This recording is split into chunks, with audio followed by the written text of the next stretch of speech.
Chair, we're now live on YouTube. Over to you to start the meeting. Thanks very much, Wendy. So good afternoon, everybody, and welcome to the East Devon District Council's Virtual Strategic Planning Committee meeting on the 7th of September 2021. I'm your chair, Councillor Dan Ledger.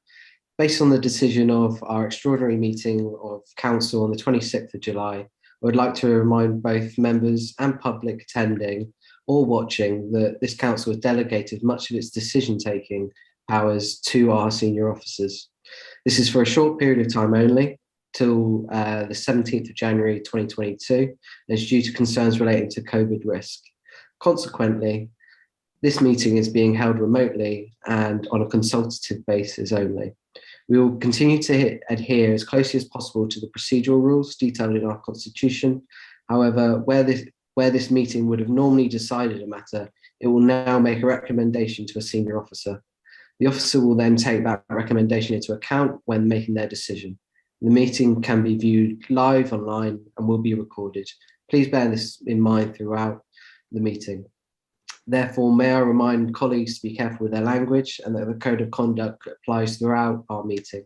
We reserve the right to remove and disconnect any participant disrupting the meeting by whatever means. As this meeting is dependent on an internet connection and a power supply, in the event of a break in the internet connection or a power cut, please bear with us as we try to reconnect. If we are not able to reconnect after 15 minutes, this meeting will be adjourned, reconvened at a later date. Please check the committee page on our website for further details. Could colleagues please ensure your microphone is muted when you're not speaking? This will help avoid any disturbances from background level noises. Could you keep your points short and not interrupt when someone is speaking? Should you wish to comment, please raise your electronic hand and wait to be called. All councillors have been sent the agenda for today's meeting. Any member of the public can view the agenda by visiting our website, eastdevon.gov.uk. We'll now start the meeting by doing a roll call of committee members here present. Can you please now unmute your microphone? And when you hear your name, please confirm by saying present. When you've confirmed you're present, please then mute your microphone again. Over to you, Wendy. Thank you. So, Chair, I'll start with you. Councillor Ledger. Present. Thank you. Thank you. Councillor Davey. Present. Thank you. Councillor Arnott. Councillor Bailey. Present. Councillor Blakey. Present. Councillor Bonetta. Present, thank you. Councillor Chamberlain. Councillor Hayward. Present, and I believe Councillor Arnott is just running a few minutes late, Wendy and Chair. Thank you. Councillor Howe. Councillor Ingham. Present. Councillor Moulding. Present. Councillor Pratt. Present. Councillor Rylance. And Councillor Skinner. Present. Thank you. I can confirm we're quorum this afternoon, Chair. Thank you very much, Wendy. So just before we go into the main agenda, I'd just like to welcome Councillor Bonetta to the committee.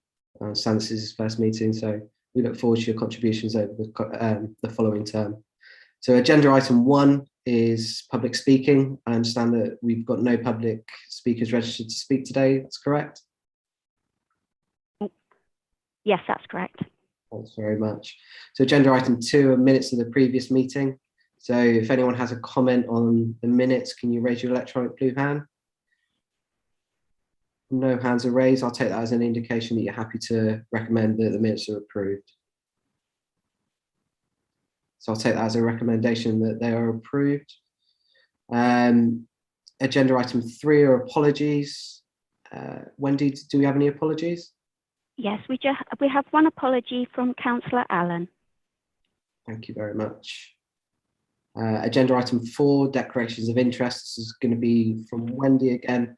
Can I just remind members that if you have any interest, that you state the item number, what type of interest it is, and why you're declaring the interest. Thank you very much. Over to you, Wendy. Thank you, Chair. I'll start with you. None from me, thank you. Thank you. Councillor Davey. Yes, I'm also an Exmouth Town Councillor, and that applies to lots of things to do with the local plan. That's a personal interest. Thank you very much. Do we have Councillor Arnott in the meeting? Not yet. Okay. Councillor Bailey. Hi, yes, just a personal interest. I'm a Devon County councillor, and like Councillor Davey, that just as a general personal interest relating to all items. Thank you. Thank you. Councillor Blakey. Yes, under agenda item 10, personal interest, I'm a member of the Cranbrook Strategic Delivery Board and also a member of Cranbrook Town Council. Thanks. Thank you. Councillor Bonetta. Thank you. Just a personal interest from me as a Honiton Town Councillor. This applies to pretty much most of the agenda when we discuss the local plan. Thank you. Thank you. We haven't got Councillor Chamberlain. Councillor Hayward. Thank you, Wendy. Item 7, a personal interest, as that matter will be discussed by 3 parish councils that I work for, All Saints, Chardstock and Newton Popperford and Hertford. Item 8, because I'm named as one of the 2 portfolio roles to act on East Devon's behalf on the panel. 9, similarly, because of my work with 3 councils, but also I'm working with Axminster Town Council's Neighbourhood Plan Steering Group. 10, Town Centre Strategic Approach. I'm involved with Action in Axminster and Totally Locally, who are involved with Town Centre Regeneration. And finally, Biodiversity and Landscape Protection 11 and 12. So unfortunately, it is all of them. I'm the East Devon District Council representative on the Blackdown Hills A&B partnership. Thank you very much. Thank you, Councillor Howard. Councillor Ingham. None, thank you. Councillor Moulding. None, thank you. Councillor Pratt. None, thank you, Wendy. Thank you. We haven't got Councillor Rowlands. Councillor Skinner.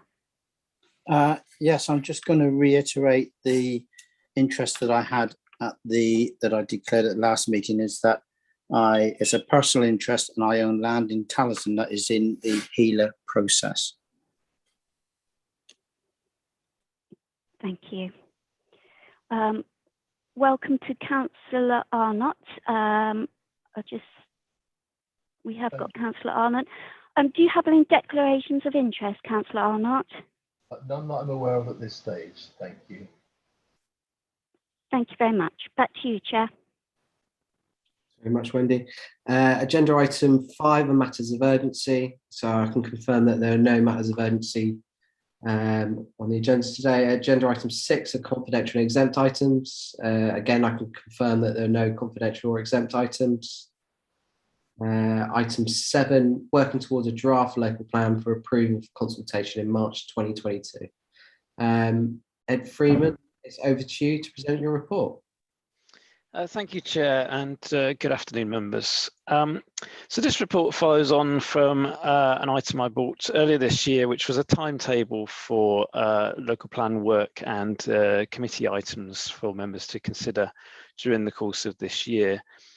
This report looks to pick up on some of the latter stages of that work and look specifically at the draft version of the plan that we would look to bring to members at your December meeting, and then how that's worked through and refined into a draft plan for consultation by March next year.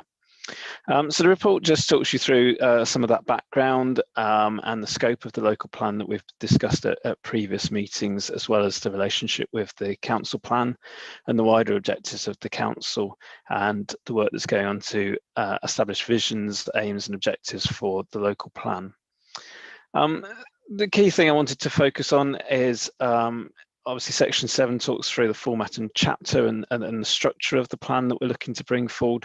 The main thing is really to do with this working draft of the plan and ensure that members understand what we envisage bringing to members in terms of this working draft plan in December, that it will give members an indication of format and structure and some of the key contents of the plan in terms of strategic options for them to comment on and consider, and some of the key policies that we'd look to include within the plan. We also envisage showing some recommended land allocations for strategic and larger scale development sites, and details of some of the sites that we think should be rejected at this stage for not being acceptable. Fundamentally, the idea is that this is very much a working draft of the plan. It will have potentially quite a number of holes in it where evidence is still being produced or further consideration is needed. But hopefully that is something that members, as I understand it from previous discussions, may welcome, because it will enable a greater level of input than perhaps they saw through the Greater Exeter Strategic Plan process at this stage, and through previous work we've done to being able to engage with and inform the work to work that working draft of the plan up into a draft plan by next March, with members' input over the successive strategic planning committee meetings through the first quarter of next year. Section 11 of the report starts to get into some detail about some of the policy matters we would look to include within that plan, and it would be useful to have members' comments on those areas, whether there are particular areas that they feel it's not intended to be exhaustive, but additional areas where they're particularly keen that we start to look at in December, so that we can consider if that's possible to bring those matters forward at that stage. So essentially, that's the key component of this report, is just ensuring that members understand what's envisaged from this working draft of the local plan, and to seek members' endorsements of the approach. So there's two recommendations. One is seeking the committee's endorsement of the approach of receiving a working draft local plan in December 2021, and two, that committee endorse the aim of preparing a draft plan setting out the favoured strategy and policy approach for consultation to be considered by committee in March 2022. Thank you, Chair. Thank you very much, Ed. We'll start with non-committee members. Does any non-committee member wish to speak? No. So committee members, does any committee member wish to speak? I see no hands raised at the moment. Are we happy with the direction Ed's put forward in his report, and we're happy to endorse it? Councillor Ingham.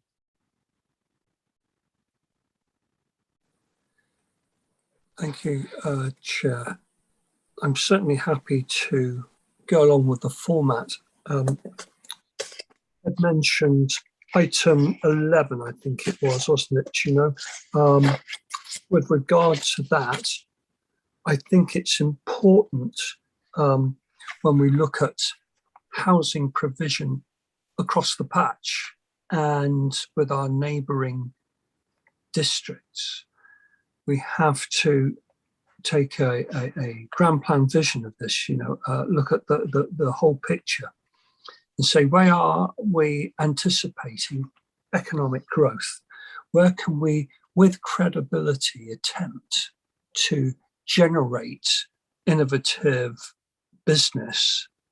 Because that's where we should be putting most of the housing development, because I believe it's our responsibility from now on to make sure all of our settlements are as sustainable as possible. Now, that's difficult when you're talking about increasing the size of a town that's been there for 1,000, 2,000 years, but you can do it with a lot more credibility if, on a small scale, you're deciding to create a new community immediately adjacent to where you see your prime economic activity for the next 50 years. So I think it would be very important as we go forward, and I appreciate Mr. Freeman highlighting how important item 11 is. Thank you, Chair.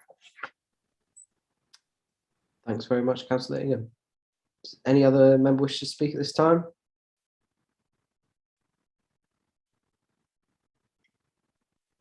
Councillor Davey. Thanks, Chair. I'll just get in quickly. Councillor Ingham has mentioned item 11, and I'm sure it's going to get covered later, but I noticed that transport and transport infrastructure isn't in there at the moment, and I just wonder, I think Ed will reassure us that this is going to come up later on, but I just notice it's not part of this first draft, and I have a particular interest in transport and transport infrastructure, and I'm just wondering when that will come forward. I think it would probably come under promoting carbon neutrality, because most of the carbon created across East Devon is from transport and from our cars. But Ed, I defer to your better judgment here. Thank you, Chair. Yes, I mean, obviously it is key to carbon neutrality and adapting to climate change is how we move people around the area and do that in a low carbon way. It's also important to note that I think in terms of the strategy, it's a bit chicken and egg in terms of a transport strategy, because we need to have some understanding of the strategy and where we're looking to accommodate growth to then understand what infrastructure demands that then places on things like the transport network. Equally, we need to be mindful of it when we're looking to put growth in a location as well. So it comes in at both ends of that. There's obviously logic to locating growth around where there's good public transport provision already, but equally there are opportunities to improve provision as well. So it does come, I think, throughout what we'll be presenting in the sort of first working draft.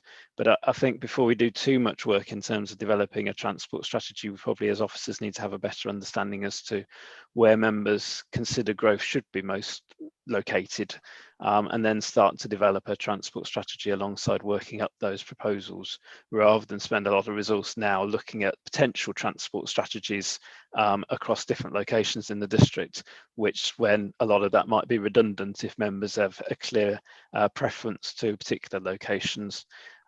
So it's a little bit chicken and egg. So there will be some of it in the working draft of the plan, but fundamentally I see that as something that will work up in the early part of next year through the working draft and into the draft for consultation when we have a bit more clarity about the strategy from members. Thanks very much for that. Councillor Skinner, over to you. Yeah, thank you. Without elongating it, it's a really important fact about how we go forward. And there's two strands for this. There's new development, whether it be a new settlement or whatever that may be. And then there's the rest of East Devon and the way that that goes forward and how we're going to treat and deal with the villages as we have emerging plans come forward, and how we deal with that. And of course, our towns. So to me, there's sort of three threads to it. What I've always thought in my own mind was that whenever we do these plans, we always focus firstly on the most politically sensitive area of development, and that is the housing and the housing numbers first. And I've said it before the previous meeting that I wish we would start rather at the other end of the infrastructure to what's required. And I absolutely understand what Mr. Freeman said about understanding where the housing comes in and working with this transport. And I get that, and I do absolutely get and understand that. But we always come at it from me the wrong way. And I always think to myself, we should be looking at the sort of open space where we want things to protect, where we want to enhance what would be open space within what might be developments in health and well-being in that structure, and looking at employment, and then talking about where we're going to put housing around the types of employment that got to come, because then what you do is you start to decide whom you're building the houses for. And I think it's really important to know whom we're building the houses for, what type of people, but we don't. We always come out the other way, whereas all these houses, where they're going to come from, the political arena that will take place, will go through the same process, no doubt, as we do with all the other processes. Will be, nobody wants a new town, then we'll put it all over East Devon, then the bigger wave will be nobody wants it in the villages, then they'll be back to a new town. We've done it all before the last time, elongating time, when in actual fact we don't look at the other things powerful enough and strong enough. And I think what I might just ask Mr. Freeman, if he could, and he may not be able to answer this, if he doesn't, Ed, I'm not trying to put you on the spot. But one of the things that is happening certainly within development management at the moment, is the word sustainability and the lack of, shall we say, our policies to allow certain things to happen, because sustainability conflicts with us as a counselling going forward in some of our decision making. I'm sure you'll be aware of some of the things that we battle against officers' recommendations, of which you're following the policies that we have councillors actually made. But a common sense approach in bringing that forward as well. And there is a conflict there, and I've mentioned this on more than one occasion to actually bring it to this committee, which wasn't particularly forthcoming. But I actually feel that where is sustainability going to fit, and the criteria of what we're understanding in the old plan of sustainability, which I think is long gone, by the way, and how that's going to work coming into the future, into the new plan. And please don't tell me it's sitting in the same place, because I'm really annoyed, but I don't know if there's an answer to that or not. And I'm really interested to know what the answer may be. Thank you. Thanks very much, Councillor Skinner. Ed, do you have any comments to that? Well, thank you, Chair. Well, I think sustainability runs through everything we're doing in planning. It, is the golden thread, as government said when they introduced the NPPF, that runs through planning. I think the issue we have at the moment, that I think Councillor Skinner is alluding to, is different interpretations as to what that means at a local level, particularly in terms of what's appropriate in terms of growth in rural locations. And I think that's going to come into some of the more detailed policies that we'll need to work up as we move through from the working draft of the plan through to the sort of final draft for consultation, because it's really about not so much where new housing goes and where new jobs go, but as I see it, about smaller scale, smaller levels of growth in rural areas. Holiday lets has been a particular issue through planning committee over the last couple of meetings, conversion schemes, and how close we consider they need to be to things like basic services and facilities, public transport facilities, to be acceptable. Which comes into sort of criteria-based policies, because we're not obviously going to, well, I wouldn't suggest that we make allocations for things like little holiday lets and conversions and things, because we just don't know where they might come forward during the plan period. It's about having an appropriate criteria-based policy. And I think at the moment, certainly some members of planning committee are sort of rubbing up against our policies and feeling that they're too restrictive in terms of that, and that they want to see a greater level of particularly holiday accommodation, but also I think conversions to dwellings in rural locations that the policies don't currently allow for. And that's clearly a discussion we need to have through strategic planning committee when we start to look at detailed policies for those types of uses. And obviously we need to take account of how the NPPF has evolved over the last sort of 5 years in terms of that. I think it is slightly more relaxed in terms of rural development, possibly in my mind not as much as planning committee currently are in some instances, but also looking at some appeal decisions that we've had, and just having a discussion on that issue. So I think that does come into this. I think at the moment this working draft is more about higher level issues about the hierarchy of developments, where large scale growth goes, but we will obviously get to detailed criteria based policies through those discussions in the first quarter of next year as we start to refine the draft plan, I think. Thank you. Thank you very much. Thanks very much. So to try and move this on, I'm happy to propose it from the chair that we the recommendations as set out in the report. So if there's no happy to second that, I'll second that. No problem. Shirley, can you take us to a vote, please? Yes, Chair. Sorry, I was trying to unmute. Thank you. Members, you have the motion that the approach outlined in the report of receipt of a working draft local plan in December 2021 and the aim of considering a draft plan setting out the favoured strategy and policy approach prior to consultation being considered by committee in March 22 be endorsed. Please press your green tick if you're in support of that recommendation, press your red cross if you're against that recommendation, or raise your electronic hand if you wish to indicate you are abstaining from the vote.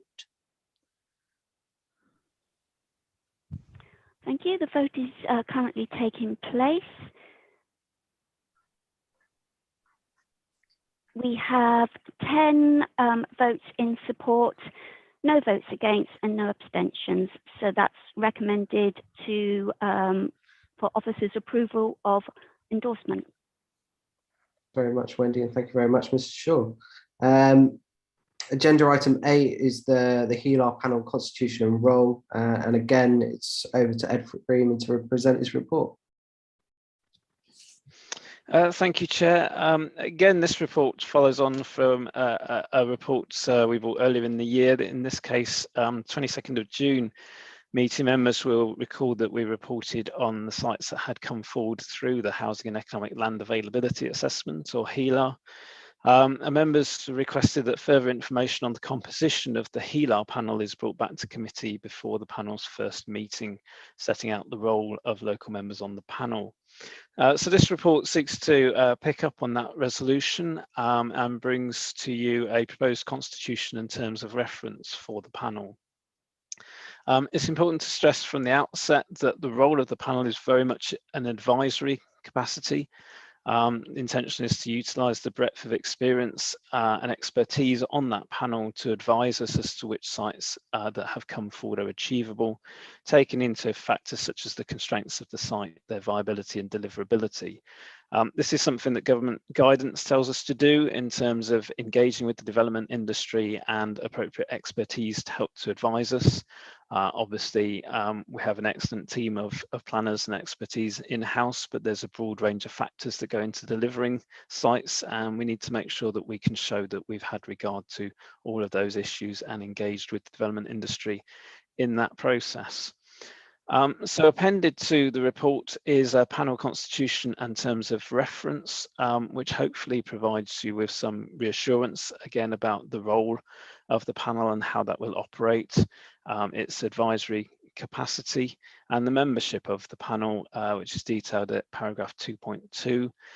So you'll see the intention is to have a range of organisations, companies and individuals representing a broad spectrum of the housing and economic development industries. Also other agencies like Environment Agency, Highways England, Heritage England as they're now known, Natural England, among others, as well as relevant officers, including economic development officers, and indeed some member representation as well. It's also, we've made it very clear within this constitution the role of the panel at paragraph 2.17. And put that in bold so that everyone is very clear that the role of this panel is very much advisory and we're seeking their opinions, but decisions in terms of which sites are to be put forward within the plan are very much for this committee and for members and not for the HELAR panel. Hopefully that clarifies the position and puts members' mind at ease in terms of the role and constitution of the panel. The recommendations on the first page are seeking members to recommend agreement of the proposed panel constitution in terms of reference attached as Appendix 1.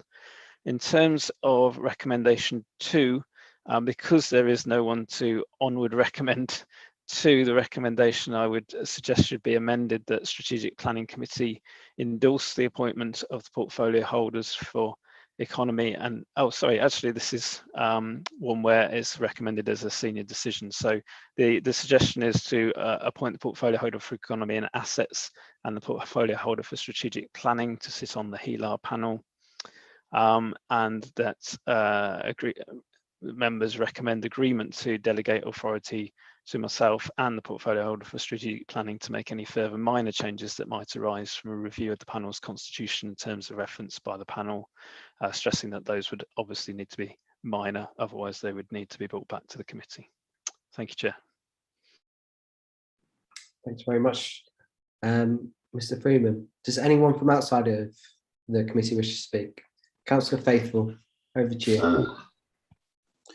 Thank you, Chairman. This selection of panel, I haven't read through this properly to check what's being said, but is it possible to get representation from what do I call them? Organizations rather than companies, if that makes sense, like Reba and, you know, all these sort of group bodies rather than specific companies, so that it's the representation is sort of step back from actual direct building so much as has a connection with it rather than, I don't know. Does that make sense?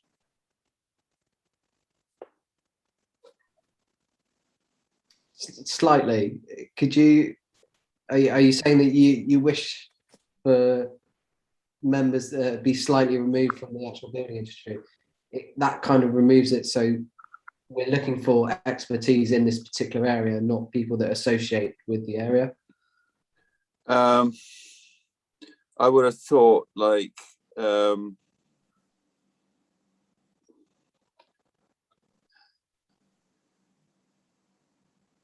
people, if they're normally in these sort of organizations, the central part of the core of these like architects and royal this and that and the other, they have the knowledge without necessarily being directly involved in the construction. Otherwise there's this thing of the representations being somewhat biased, I think, is the concern for me. Does that make sense? Yeah. So Ed, do you think you could cover that off? Thank you, Chair. Yeah, so I mean, the intention is in regard to those expertise that we're obviously seeking to invite a number of people from various organisations and companies that operate in the area. Obviously, some of those will be people that work for companies that may be involved in developments in the area, but we're relying on their professionalism as members of professional bodies like the RIBA and RICS to act in a professional manner in these discussions. But in any event, any one person is not going to be able to influence this significantly, even if they were to act in an unprofessional manner. Shall we say, because this is going to be a panel of quite a number of members, and it's the views of the panel as a whole that will be brought forward. And in any event, they are just advising the committee in terms of sites. They're not making any decisions. So I don't think, well, I think the risks that are being highlighted by Councillor Faithful, I understand, but I think they are mitigated through the fact that these will be members of professional bodies, which will require them to act professionally in these meetings and fulfill the role that we're seeking from them. So that shouldn't be an issue. But in any event, the fact that there will be a range of representatives of different companies and bodies on the panel will prevent anyone from being any one person from being able to steer it in a particular direction. And in any event, it's advisory.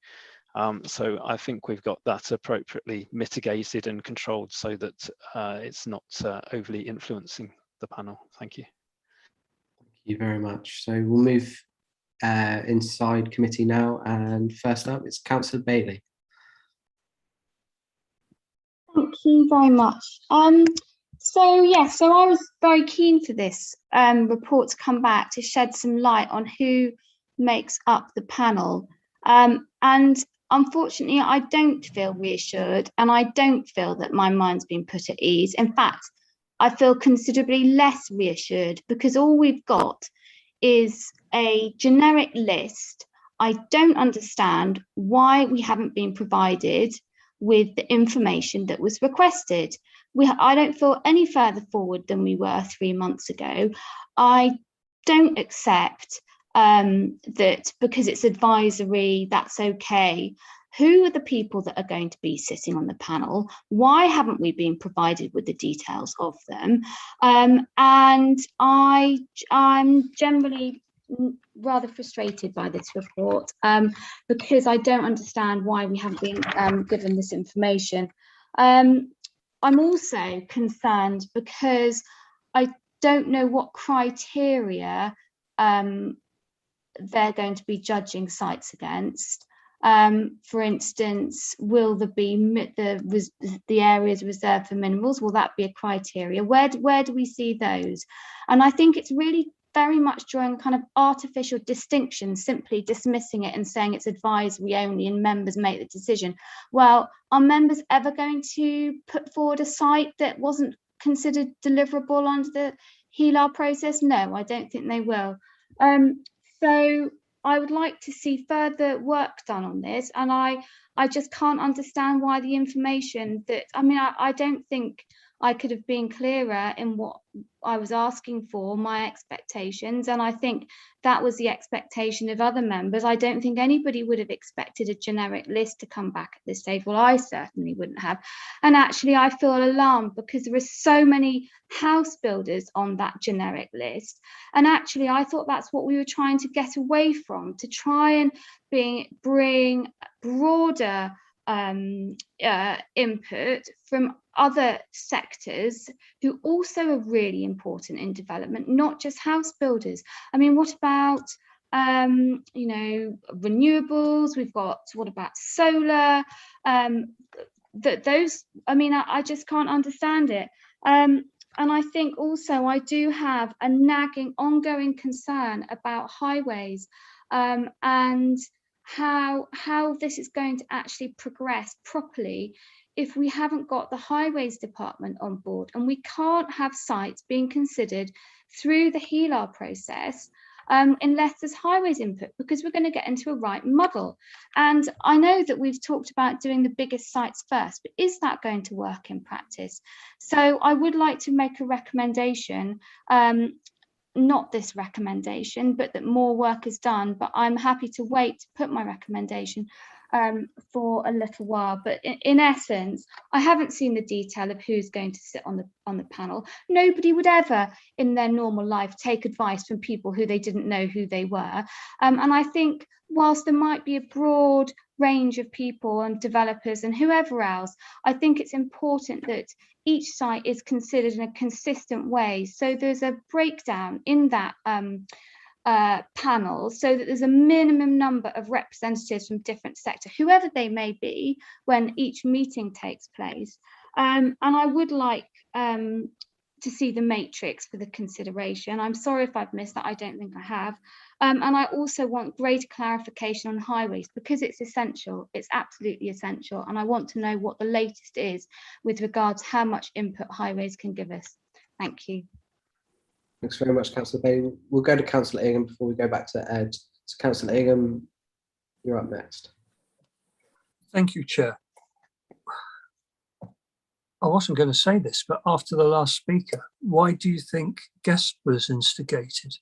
It was to create an integration through a highway infrastructure to make sure everything ties in together and is linked up. What a shame that was thrown out. What I wanted, Chair, with your indulgence, was to challenge Ed. I want to give him up to 2 minutes only to tell us what the difference is between the HELAR panel constitution that he's put forward and, say, the last HELAR panel constitution, which must have been 6 or 7 years ago, Ed, or maybe longer, yeah? And why you've made the differences. Why have you brought in changes to the panel? Is that a fair question, Ed? Can you answer that one? Thanks very much, Councillor Ingham. Ed, you've been put on a 2 minute timeline. You've got to tell Councillor Ingham that pen. Thank you, Chair. Well, I don't think I'll need 2 minutes, to be honest, because I mean, to be honest, in terms of the Constitution, in terms of reference, it hasn't changed a great deal from previous versions. I couldn't tell you how it has changed off the top of my head, but fundamentally the process of a HELAR panel hasn't changed, and the constitution and the way that's operated hasn't changed.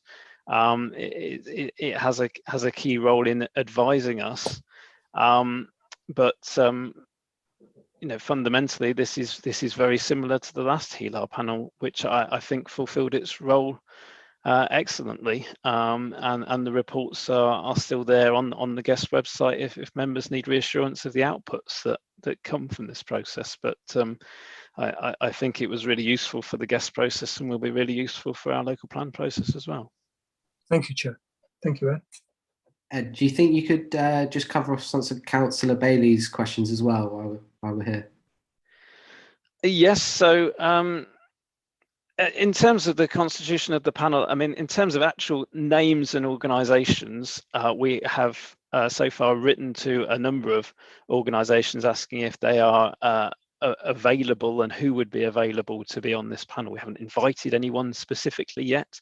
We were waiting until after this report had hopefully been agreed by Strategic Planning Committee today to actually determine, but we would go through the list of respondents that we've had and try and compose a panel that represents the broad range of expertise and experience that the Constitution looks to achieve. So we would not want it to be overly weighted in favour of house builders or particular types of developers, but to have the broad range of knowledge and expertise on the panel to inform us. In terms of highways input, it's looking positive in terms of having the feedback from highways in time for the panel meetings, which would now envisage on the current timetable being held throughout October. And I should point out that it's not just highways input they have input from a range of officers, both at our authority and at Devon County. So they have landscape input, conservation input, ecological input, so that they have a whole range of comments from expertise to consider and inform their consideration of the sites, and for them to advise us accordingly about how those fit together. But the key thing that the panel gives us that we don't otherwise have is that experience from a developer's perspective about how they would view sites, what they would see as deliverable and achievable on those sites, in terms of density of development, type of development, etc. And that's the purpose of this exercise, is to engage with that range of expertise that we don't have in-house to inform us. And like it or not, that's something that government guidance requires us to do, so that we engage with the development industry and the full range of expertise involved in the development industry to inform our plan.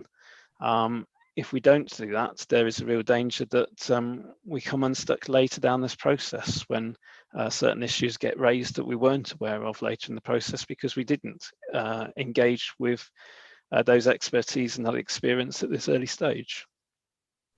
Thank you, Chair. Thank you. Councillor Davey, you're up next.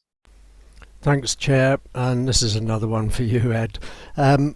I noticed that you've got the Environment Agency and Natural England there, but I wonder who's really representing the environment and biodiversity in these discussions. Just to take a worst case scenario, a developer says, well, yes, that's a perfectly viable site. All we've got to do is drain those wetlands, and we can expand this town of Seaton right all over that.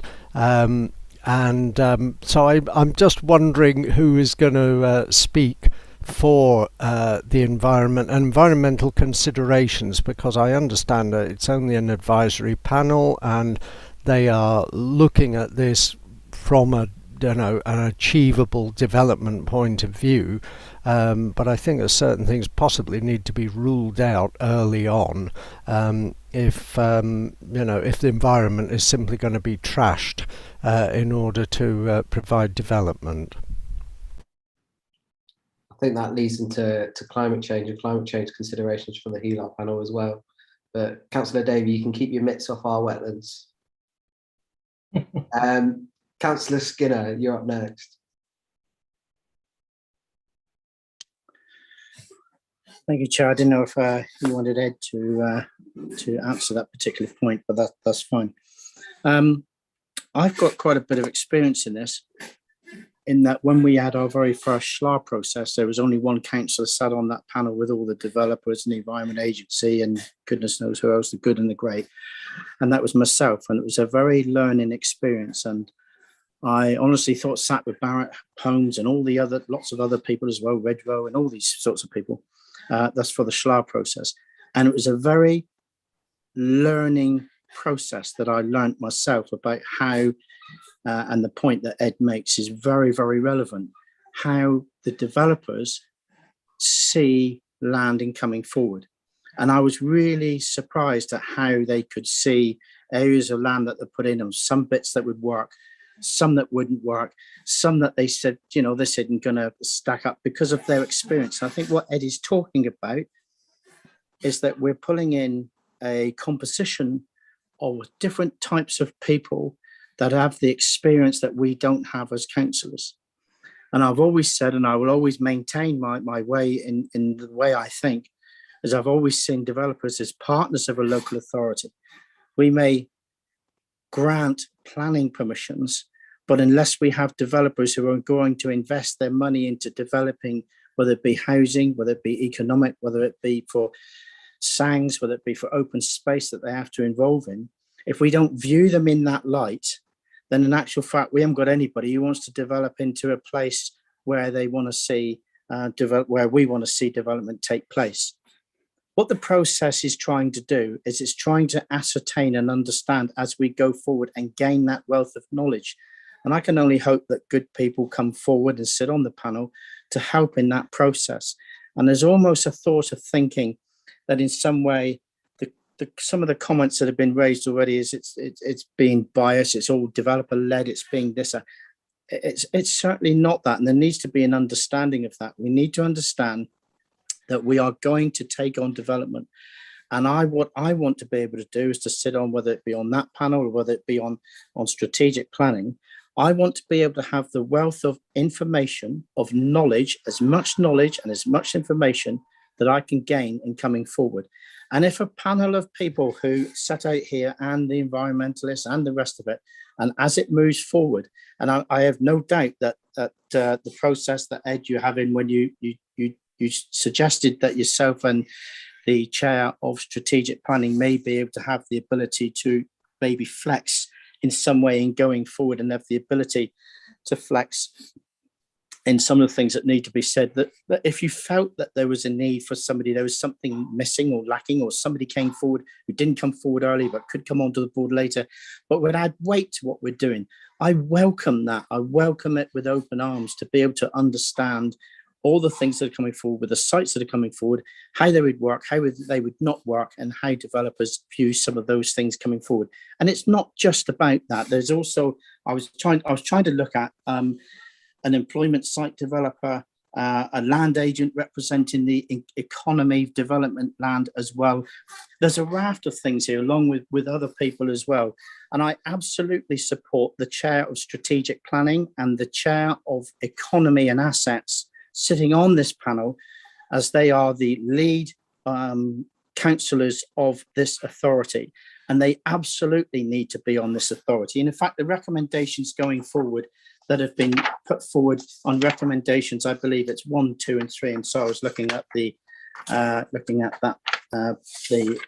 end of it. So I was going through that. The recommendations of 1, 2, and 3, I absolutely support.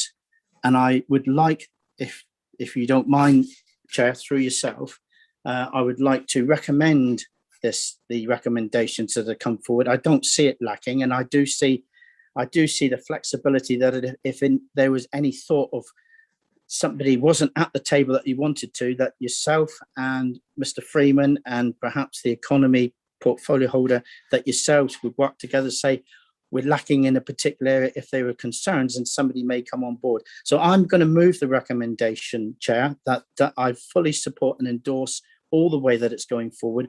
I've done before. I've sat on the Helia panel before, and this is just the way it's going. And there's no difference between this, and I supported it many years ago. So, and as Ed quite rightly pointed out, and the right question that Councillor Ingham asked was the differences between this and how we've done things before. I think is the right way of going forward. There's not much change for me in that, so I want to support it. Thank you very much indeed. Can I second that, Chair? Thank you. Councillor Ingham. So that's proposed and seconded. We'll just go to Councillor Arnott and then back to Ed in a second. So Councillor Arnott, over to you. Thank you, Chair, very much. Dodgy laptop today. Can you hear me okay? Loud. Thank you. Yeah, I'm going to try and do what Socrates couldn't do. I'm going to try and agree with both Councillor Bailey and Councillor Skinner in relation to this. So I'll take on the most difficult part of that equation first, which is Councillor Skinner. It is absolutely correct that we must have a HELAR panel. It is crucial that it engages fully with the development industry. We have got, as we know, a number we have to hit each year, and we want to be able to control that.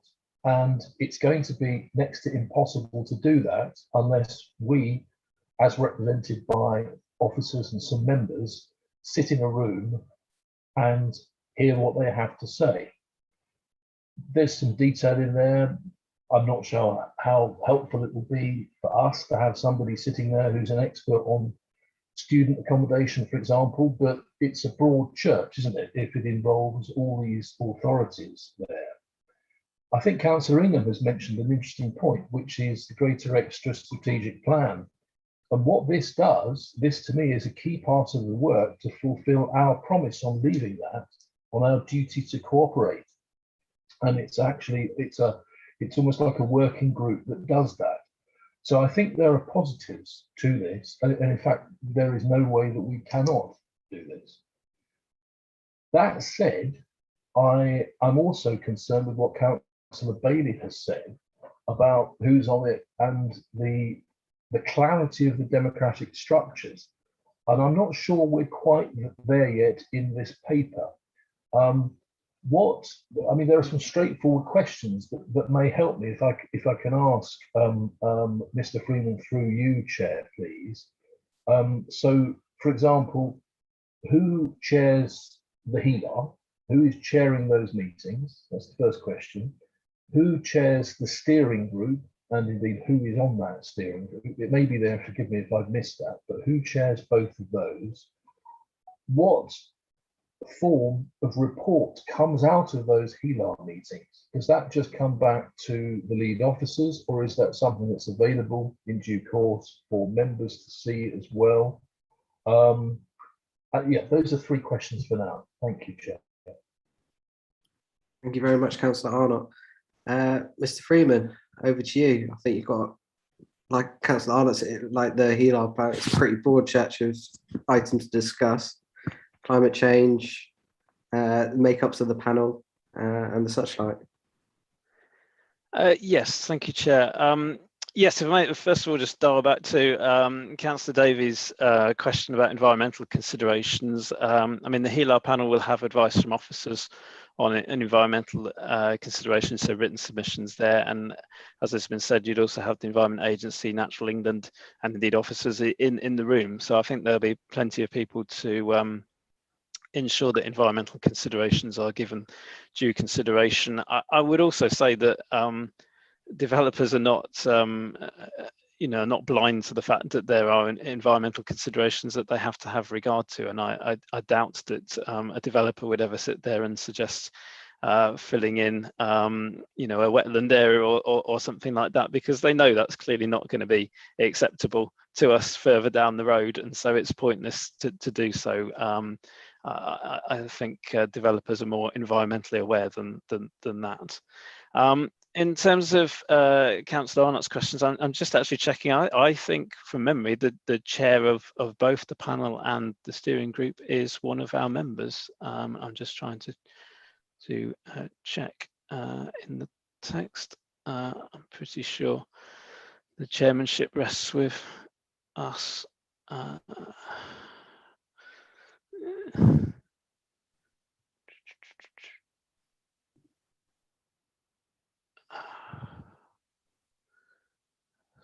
just trying to find it in the text.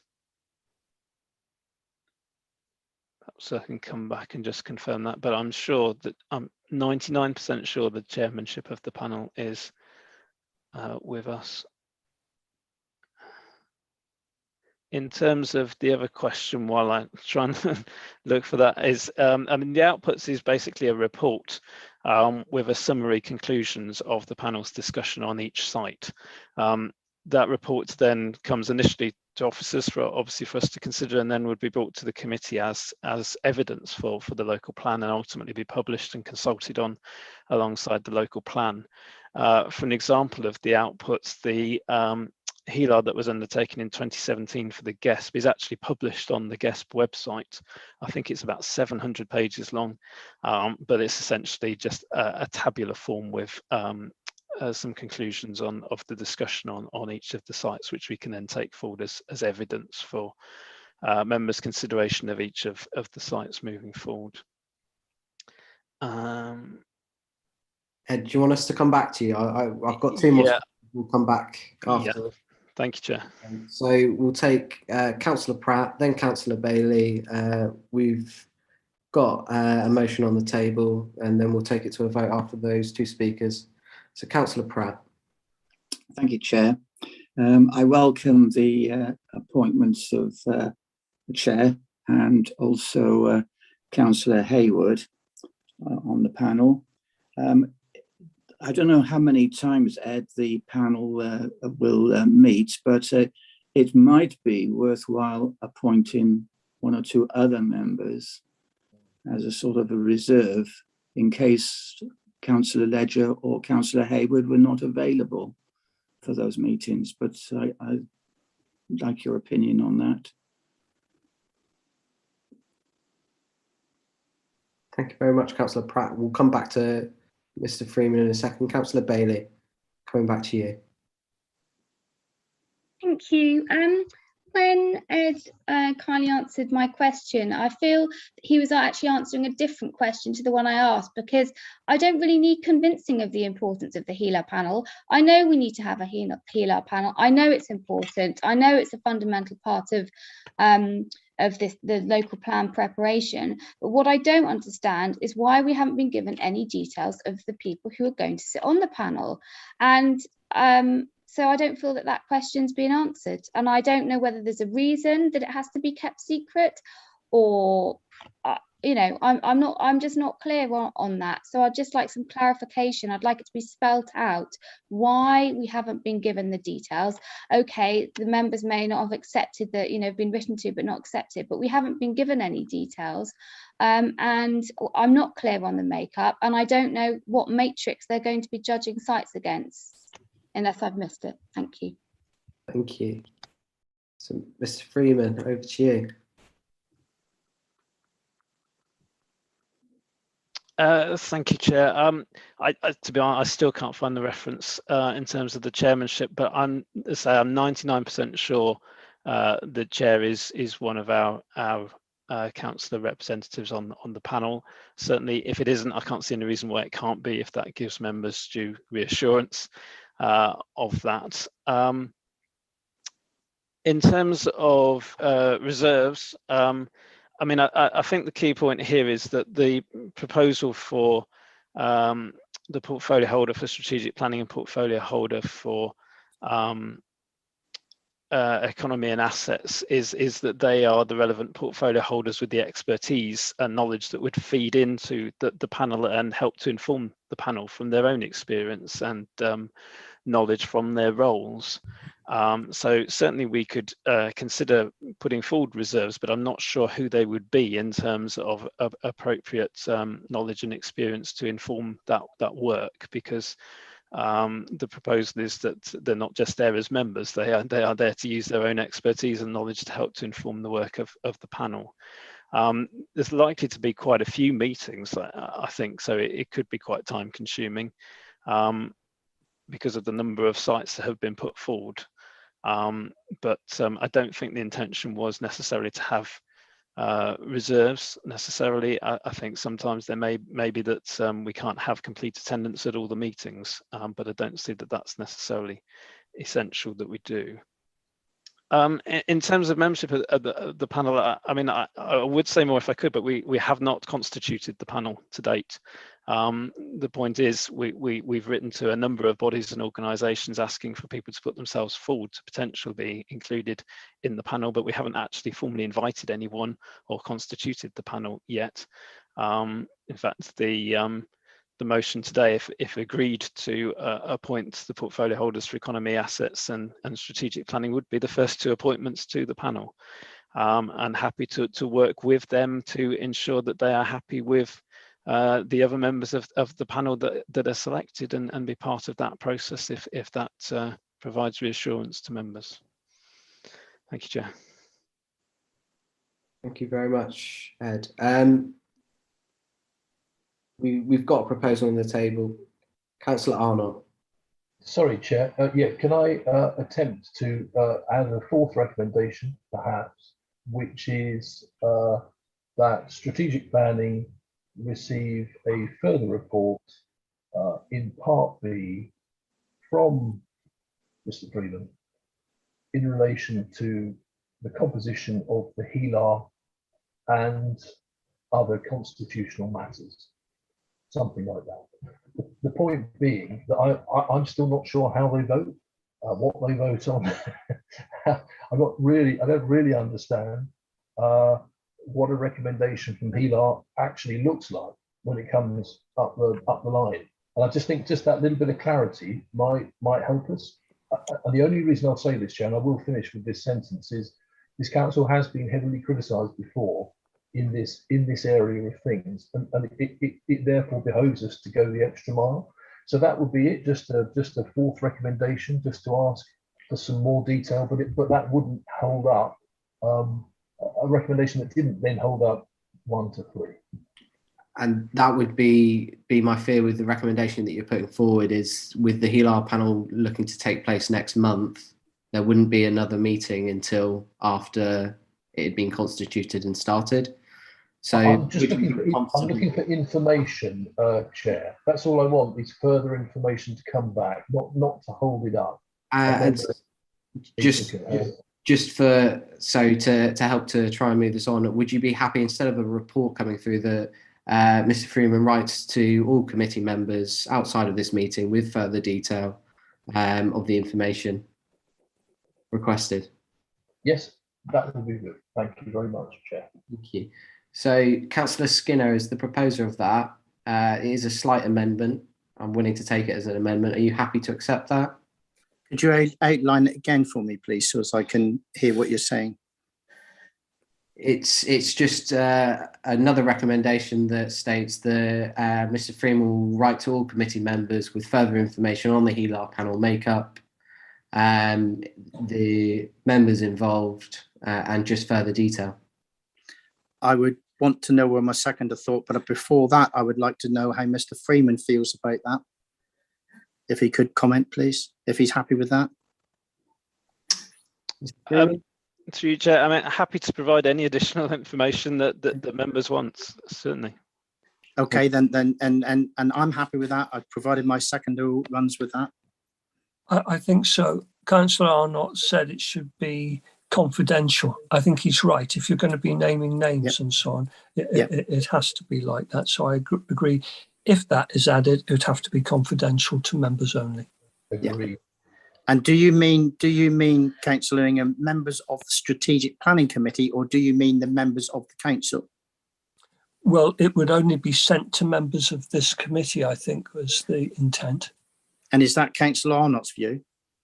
Yes, I think that's important, Chair. Sorry, this is a slightly odd way of doing this, but yes, it's critical that information. I think Mr. Freeman outlined this in a previous meeting, of the risk that when a group of names gets out there, they are then suspect to or subject to lobbying themselves, and so it's very important. This particular, it's treated as commercially confidential. I think it's commercially confidential.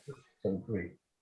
And through you, Chair, I'm absolutely fine with that. The way it's been put forward, if my seconder and Councillor Arnott and Mr. Freeman are happy, that's fine by me. Thank you.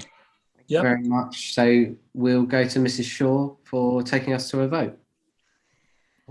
Yes, thank you. If I could, therefore, in relation to that fourth recommendation, set it out as this, that members endorse that Ed Freeman, and I'll put his role in, writes in confidence to all members of the Strategic Planning Committee with the information of the members of the HELAR panel. Is that just all you're wanting, or was it more about because there was mention of constitution matters?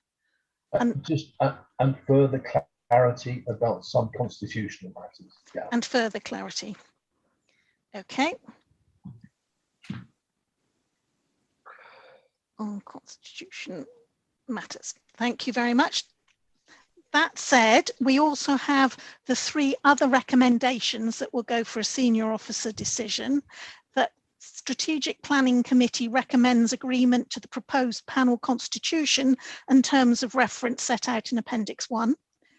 That Strategic Planning Committee recommends appointment of the portfolio holder for economy and assets and the portfolio holder for strategic planning onto the HELAR panel, and that Strategic Planning Committee recommends agreement to the delegated authority to the service lead planning strategy and development management in consultation with the portfolio holder for strategic planning to make any further minor changes that might arise from a review of the panel's constitution and terms of reference by the panel.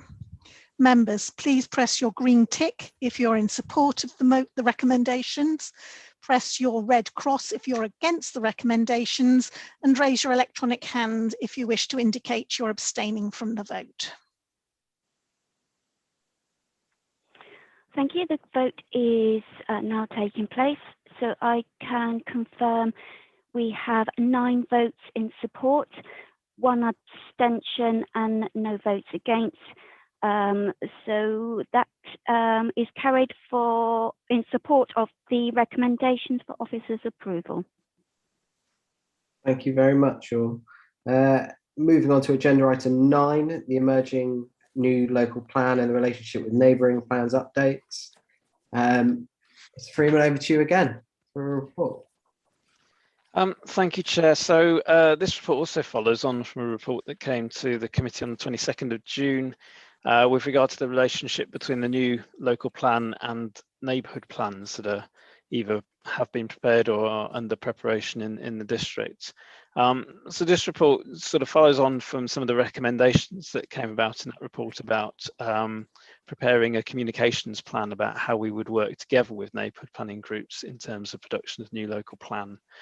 So the report starts with an update on neighbourhood planning activity and some of the work that's already been done in terms of that relationship. So we had a very successful event over Zoom in May in terms of a workshop with the neighbourhood planning groups, and we've also issued a July update report to them in terms of a written piece detailing some of the details and relevant information to them, including summary of the updates to the NPPF and other news that's relevant to their work.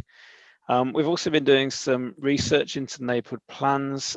This was one of the recommendations in the previous report about creating an interactive database whereby we can easily compare what's come forward in different neighbourhood plans on different subject areas, which I think is quite useful for us in terms of this new database, in terms of understanding what information is out there, what policies are out there to inform evidence gathering for the local plan, early identification of potential conflicts, potentially between neighbourhood plans and emerging local plan policies, and also facilitating identification of areas where neighbourhood plans might be plugging a gap that we might look to incorporate into future local plan production. So that's proving useful as a tool to help us with that work. A number of common topics are listed and outcomes from that, I suppose, at paragraph 3.6. There's some early headlines coming out of that work about policies within plans that fit into various broad themes, common topics, opportunities to designate local green spaces, and the different nature of different plans, where some allocate, some don't, some are more supportive of growth, some more restrictive.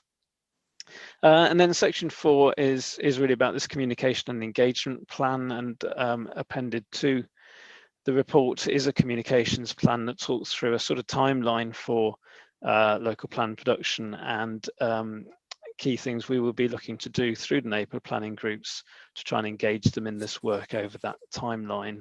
The plan actually starts off with a series of aims and objectives for that work, which are hopefully self-explanatory. And then talks through the timeline. As I say, the intention really is to engage with the neighbourhood plan groups, but also an acknowledgement that not all areas of the district have got an operating neighbourhood plan group. Where that is the case, we'll be looking to invite members of the relevant town or parish council to ensure that we've got engagement across the district, not just of those areas that are active in terms of neighbourhood planning, but also those areas that might be considering to produce a neighbourhood plan in the future. To help them get engaged and understand, but also be involved through the neighbourhood plan work. So this communications plan looks to use a variety of means to do that, through workshop sessions and webinars, through newsletters, direct emails, potentially where there are specific issues with particular neighbourhood plan areas and particular conflicts. Try and use social media, video platforms as well to communicate in informative and engaging ways with our neighbourhood plan groups. So hopefully that's self-explanatory and is a useful way of engaging with those groups as we move forward. So the recommendations to that report are asking members to note the development of the database that I mentioned, and its used as a means of reviewing and analysing our made and emerging neighbourhood plans and advise on topic areas. And the second recommendation is that committee consider, comment on and recommend the use of the proposed communications plan for engagement with neighbourhood planning groups throughout the process to develop the new local plan, and advise if and how members should be directly involved. Thank you, Chair. Thank you very much. So does anyone, Councillor Brewster Sarum, over to you. Thank you, Chair. Good afternoon. Yes, I must apologise, Ed, if I missed it somewhere in the summary of the detail, but at what point would you recommend, if a neighbourhood plan like in Exmouth is already made, at what point should we seek to perhaps update it? Because I don't know if you may recall, last year we had issues with the Liverton Junction extension because it wasn't actually referenced in the neighbourhood plan. Therefore, we didn't get financial support at that point because it wasn't referenced. So I wonder whether or not that's something you would also be looking into, as to how neighbourhood plans should be updated so that they get the most use out of the plan in order to benefit their residents, obviously. So thank you, Ed. Thank you very much, Councillor Sarum. Ed, do you want to cover that straight off? Yes, thank you, Chair. Yes, I mean, ordinarily neighbourhood plans, like our own plans, should be reviewed sort of every 5 years. But obviously there is a difficulty in terms of the test being whether or not they're in general conformity with the local plan. And at the time when we're reviewing the local plan, obviously that's difficult. I would advise, in terms of reviewing neighbourhood plans, there's perhaps a short window left in which to progress that. Although I'd suggest that work perhaps probably should have already started by now if we're going to manage to do that prior to the new local plan having got so far advanced. Otherwise, it's a case, I think, of waiting until the new local plan has some clarity in terms of the strategy and approach being taken, such that a review of a neighbourhood plan can be done in the knowledge of that, and be assured that it's going to be in general conformance with the emerging local plan. So in terms of Exmouth, for example, I think it's fair to say that's quite an up-to-date neighbourhood plan that, if I recall, was made last year, was it? Possibly the year before. So I don't think there's an immediate need to update and review that plan, but certainly worth considering perhaps in a couple of years' time when the local plan has further progressed, so that we can ensure that any emerging proposals through a revised neighbourhood plan are in line with the emerging local plan, rather than find that it falls down at a later stage because that's emerged in the meantime and it's not in conformity. Thank you. Chair. That's most helpful. Thank you. Thanks very much for that. Does any non-committee member wish to speak? Any others? No. So committee members, does anyone else wish to speak? We do need some comments on the proposed communications plans listed in the report.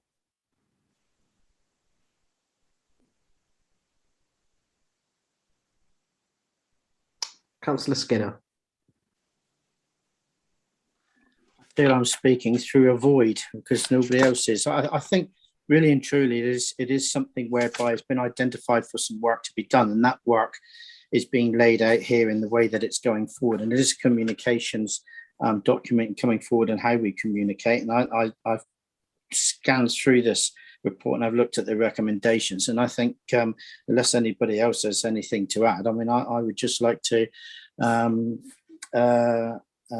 recommend the recommendation that's gone forward and very much support it.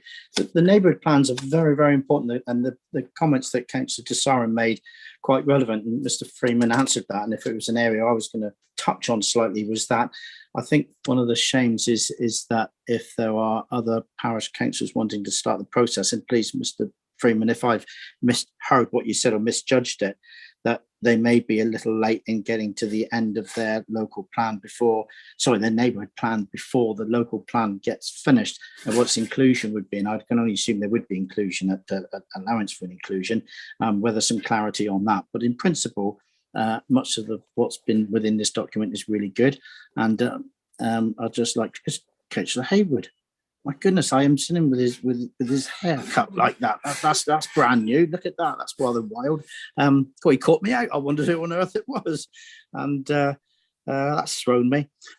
So on that basis, yeah, I wonder if I'm just thinking that I'm just going to move the recommendation really, and unless others have got much more to add. Thank you. Thank you very much, Councillor Skinner. First time seeing you speechless. Yeah, you see, I can make it up as I go. Right, thank you. Mrs. Shaw, just for clarity, I know that we've been kind of pushed away from noting reports with consultative meetings. So how would you word if Councillor Skinner is proposing it as listed, how would you word that moving forward? That committee endorsed the development of the database of the neighbourhood plans, and if members are minded not to advise of any particular topic areas, we would note that members didn't feel it necessary to make any specific recommendations in relation to that. The second element that committee considered and commented on and endorsed the use of the proposed communications plan. That would be the terminology I would suggest members may wish to accept. That's just what I was going to say, Chair. Thank you very much, Mr. Shaw. So Councillor Skinner's happy with that. Do I have a seconder for his proposal there? Councillor Davies seconding it. So Councillor Arnott, over to you. Yeah, well, in which case, a very slight amendment to that, Chair, very easy one. We obviously haven't really talked about the communication strategy today, have we? So, and now Councillor Haywood's arrived, rendering Councillor Skinner struck dumb, which is extraordinary. And I'm sure Councillor Haywood will explain to Councillor Skinner what's behind this in a minute, and Councillor Skinner will be having his hand in his back pocket any minute. I do think we should involve the portfolio holder for democracy and transparency, Chair, in this evolving communications plan. I'm not sure if she's been consulted thus far on this, and there she is putting her thumbs up, Councillor Jackson. So either by way of an amendment, Chair, or by way of minuting this and moving it forward, but it's going to be quite a sophisticated effort, this, isn't it? And we do have the skills through Sarah. Thank you, Chair. Thank you, Councillor Arnott. Councillor Skinner, are you happy with that amendment? Absolutely, no problem at all. Good idea. Thank you very much. Councillor Davey? Thank you very much. Councillor Haywood, over to you. And the hair. Yes, thank you, Chair. And so for Councillor Skinner, thank you for your vote of confidence, Councillor Skinner, in my haircut. It is for charity. No other reason it could possibly be for. I won't show you my new charity tattoo. That's totally inappropriate.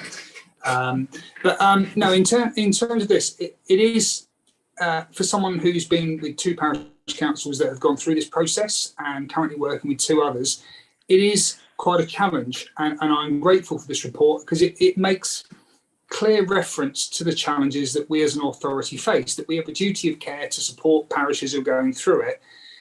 But actually, you can almost divide this into 3 parts. You've got those parishes who have already gone through the process, have a made plan, and all of their comments have now been included in this database, which is very helpful for forming a local plan because it gives an idea of what parishes who've gone through referendums want from the local plan. But of course, for the parishes who were at the start of this journey, and I will defer to Councillor Ingham here, I think Lympstone was the first one. I can't see Councillor Ingham on the screen, but I think Lympstone was the first one. So they were. Right. Thank you, Councillor Ingham. They were the front runner. They really put themselves out on a limb and got there. So of course, their plan was the first, and it probably is in need of review, and it will be once the local plan is reviewed.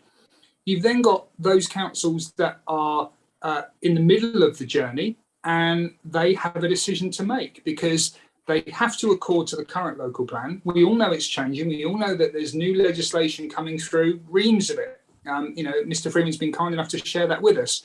So you've got to do your neighbourhood plan, all the thousands of hours of work based on what we have, knowing it's going to change.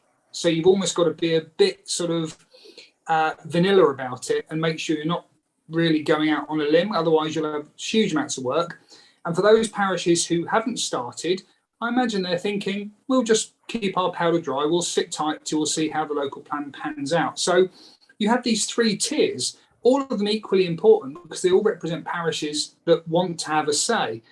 And I saw a reference in the report to, I think, a statement that by their very nature, most neighbourhood plans are protectionist. I don't perhaps agree with that choice of words. I can understand the sentiment, but each parish wants the best for its parish, and others, some feel they can accommodate housing, others feel they can't. But this is a critical time for neighbourhood plans, and it must happen in every authority as they go through this state of flux with their plan process. So the comms will be important. I wholeheartedly support the involvement of Councillor Jackson in this, in a comms capacity. But again, like others, I applaud where we are. We're doing the very best we can, I feel, under circumstances somewhat out of our control, because of national legislation. So I'm all in favour of it. And there we are. Thank you so much indeed. And if you wish to make a donation, it's all online. Thank you. Thank you very much. So with no other speakers wishing to speak, Mr. Freeman, do you have anything you wish to add before we go to a vote? Thank you, Chair. The only thing I'd add is in terms of the recommendation with regard to the communications plan, one of the things the recommendation asks is for members to consider how they would want to be involved in terms of that communications plan. Obviously, there's been mention of obviously involving Councillor Sarah Jackson in that, and we will. But would, I suppose, in things like webinars and online meetings and things, would members want to be invited to those or be part of those meetings, or would we keep that to relevant portfolio holders? If members have any views on that, it would be useful to hear. Thank you, Chair. Thank you very much. So, members, do you have any views on that? Are you just putting me forward for it, or are you willing to come to a few meetings? Councillor Blakey. Thank you, Chair. My view, for what it's worth, because obviously I represent a ward that is not likely to be affected by a local plan for a very long time, is that local ward members must be included, surely, in webinars and that sort of thing. How else are you going to get what the the feelings of your residents are. I think it's a no-brainer. They should be included. The only other comment that I might make with regard to the communication is that it's interesting that social media has specifically not been mentioned as a way of communicating with those that you want to get to, the residents. And actually, I think that is probably a good thing, because social media tends to get you an answer, but not necessarily to the question you asked, and probably not in a form that would be printable anyway. I think actually keeping away from social media and therefore looking to attract those who've got serious comment to make is probably the right way to go. I expect to be shot down in flames for that one, but I will leave it at that. Thank you very much, Councillor Blakey. We'll scoot outside of committee. Can't get my words out. Councillor Sarah Jackson. Thank you, Chair. Yeah, I mean, from my view, for what it's worth, is that ward members should be invited to any webinars or meetings around this particular subject from a democracy, transparency and a communications perspective. Of course, they don't necessarily have to attend, as they don't have to attend with all of our other meetings, but I think it's important that they have the opportunity to know what advice is being given and what the discussions are, should they wish to involve themselves. So I think in terms of ensuring the council has a joined up, well represented view, it would be a mistake not to make ward members welcome at those particular events. Thank you, Chair. Thank you very much. Councillor Miller. Thank you. With regard to social media, I agree with Councillor Blakey that to have a debate or ask for views on there before the webinar would be counterproductive. But what I would say is that it's a great place to advertise these webinars. It's where a lot of people are, and we want as many local residents to attend these webinars as possible. So I wouldn't want us to completely exclude using Facebook and other forms of social media to get the word out there about these webinars. And I welcome the fact, I welcome the comment made by the portfolio holder. I certainly would like to attend, and I hope that there'll be at least one representative from all major settlements that come to these meetings. Thank you. Thanks very much. Does anyone else wish to speak on this topic? No. So, Ed, I think that's pretty resounding from the people that we did hear. The ward members all wanting to be invited to it, and just the invitation would be nice enough. Okay, so with that, we do have a proposal on the table. So, Mrs. Shaw, can you take us to a vote, please? Thank you, members. And your motions are that the committee endorse the development of a database of neighbourhood plan policies and its use as a means of reviewing and analysing our suite of made and emerging neighbourhood plans. And members did not feel necessary to make any specific recommendations as to any investigations. The committee considered and commented on and endorse the use of the proposed communication plans for engagement with neighbourhood planning groups throughout the process to develop the new local plan, and advised in relation to the involvement of the portfolio holder, democracy and transparency, and in relation to the invitations to members to various events. Members, please press your green tick if you're in support of the recommendation, press your red cross if you're against the recommendation, and raise your electronic hand if you indicate you're abstaining from the vote. Thank you. So we have 10 votes in support, with no votes against and no abstentions. Thank you very much. So with an hour and a half of the meeting gone, we've got 3 items left. I think the next one's going to be quite a heavy one. So if we could take a 5-minute comfort break now, Wendy, and just return at 25 to. Yeah, I'll put the slide up. Thank you very much.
So thank you all for that and welcome back. We will move on to agenda item 10, I believe, which is Town Centre Strategic Approach. Over to Ed Freeman to present a report. Thank you, Chair. So this is the first of a couple of the topic papers that were in the work programme that we presented earlier in the year. This one seeks to tackle the no doubt difficult topic of town centres and high streets, which is obviously going to be quite a challenging area, given the changes that town centres and high streets have experienced over recent years, but also particularly as a result of the COVID pandemic as well. So the report seeks to sort of set some background to this in terms of an introduction of those issues, the changes to retail behaviour that we've seen, changes to working patterns, occupancy of town centre premises, and changes in social behaviour that have informed those changes over recent years. Section 2 starts to look at the current position in relation to our towns in the district. I should start off with an apology with regard to paragraph 2.1 in that we've somehow managed to list Honiton twice in our list of towns and not mention Exmouth. So sincere apologies to Exmouth, and thanks to Councillor Miller for pointing that out to me, because no matter how many times I've read this report, I hadn't noticed that. It's fair to say, I think, in terms of our own towns, that things are not perhaps as gloomy as they are in some parts of the country in terms of occupancy levels and you know, the retail function of our towns is still quite strong for the most part, and footfall, while reduced, still relatively good, but that doesn't mean that there's still not a lot of challenges for our town centres and high streets, and a lot of things that we need to consider through the local plan process to support them. The report goes on to look at some of the changes in government guidance and the issues that have come through that. Members are probably aware of a lot of that, and we've obviously referred to it in other reports we brought forward not that long ago in relation to Cranbrook Town Centre and the Grimsey Review in particular, and its findings in relation to the importance of high streets, and also what the government's done in terms of high streets and town centres in 2030. And there's a link to that report and the Build Back Better High Streets report as well. So I won't go into huge amounts of detail on those, but there's important issues in relation to bringing back into use empty buildings in the town centres and high streets, supporting the existing businesses, improvements to the public realm, and creating safe and clean spaces and celebrating pride in our local communities, all of which are important factors for town centres and high streets. I think the key for this report is perhaps starting to think through how that impacts on the local plan. What is the role of planning in terms of addressing these issues, and the evidence that we might need, well, evidence we're already producing in some cases, but additional evidence we might need to support the local plan. I think another key factor in this is the introduction of the new E-class use. I don't know how familiar members are with use classes, but effectively each use falls into different use class, and then there are permitted development rights to move between them. The government have very recently created a new class E, which encompasses a whole range of town centre uses and allows buildings to move freely between them. And that does have a significant bearing on some of the policies we currently have. For example, we currently have policies that seek to protect primary retail frontage within our towns. So those are the areas right at the heart of our towns where there's a strong retail function, and seek to retain that retail function in those areas. I think it's fair to say that that policy becomes redundant now when all of the shops within those areas can freely move to become professional and financial services, cafes, restaurants, offices, research and development facilities, light industry, assembly and leisure uses such as gyms as well. So we need to look at that in terms of the local plan and what policies we might need to have moving forwards. Section 2 goes on to talk about some of the evidence that is being produced and additional evidence we need to produce to look at that and other issues that are affecting town centres.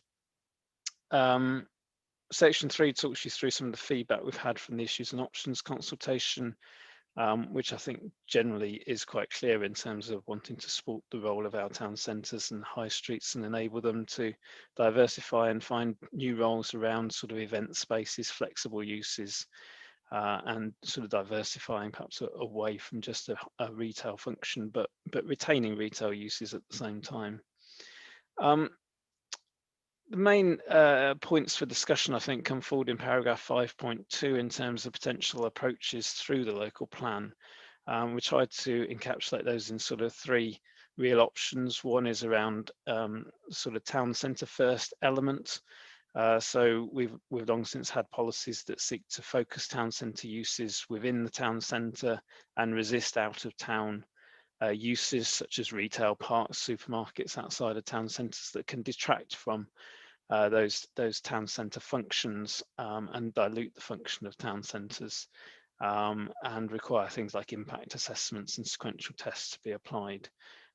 So our feeling as officers is that those still have a role that needs to be adapted to take account of changes in government guidance, but there's potentially still a role for those kind of policies and requirements. Active frontage elements is the element I was talking about with regard to the primary retail frontages. I say I think those are largely redundant now with the introduction of the new Class E use, but there is a question as to whether or not we want to protect the core of our town centres and retain them for those Class E uses and try and perhaps control the extent to which other uses come into those areas and start to dilute that town centre function. Particularly perhaps, you know, there's certain uses that tend to take place on the edge of those areas, such as bars, pubs, takeaways and hotels. Members may have views about the extent to which they would welcome those within the core of our town centres rather than just on the sort of periphery as those tend to be at the moment, or whether we would welcome investment from those kind of uses in the town centre to help to diversify those spaces. So that would be interesting to hear members' views on that. The third element is more about promote and encourage, and I think this is bringing to some of those wider initiatives that the government's seeking around pop-up uses, marketplaces, you know, big screens for sporting events, things like that, that potentially aren't so much planning in the sense that they don't necessarily need planning permission, but in terms of potentially having policies that might promote and encourage certain spaces within some of our towns to be used for those kind of uses to help to create those one-off events and uses that bring people into town centres and create a different experience each weekend or each week to encourage people to keep coming back to our town centres and high streets because of the different offer that's available each time they do. So hopefully that gives a taste of some of the key issues. I think it would be useful for us as officers to hear members' views on to help to guide our work moving forwards. And that probably brings me back to the recommendations, which are really about the issues raised in this report are used to inform more detailed work moving forward and asking members to consider each of the elements I've referred to in paragraph 5.2. And advise of their views on those issues in principle to help to guide our work. Thank you, Chair. Thank you very much. We'll start off with Councillor Paul Miller. Thank you, Chair. I wanted to focus on the promote and encourage element. We need to make our town centres as cycle friendly as we possibly can. And we know that this is, you know, a county issue predominantly, but we do own a lot of land. And I think we could be doing more. We could be creating more green infrastructure, such as bicycle sheds for people who live in flats in Exmouth town centre, for example, who can't store their bikes. We have the brilliant Jurassic cycle route, coast cycle route, which is outstanding and can get you to Exeter in 20-25 minutes on an electric bike. And we need to start thinking about encouraging e-bike hire schemes in our town centres as well. So that part, working with the county council and other companies, I think that's a really important thing we need to do and incorporate into our local plan. Thanks, Chair. Thank you very much. Councillor Rickson, over to you. Thank you very much. I've just got a dragonfly flying over my head.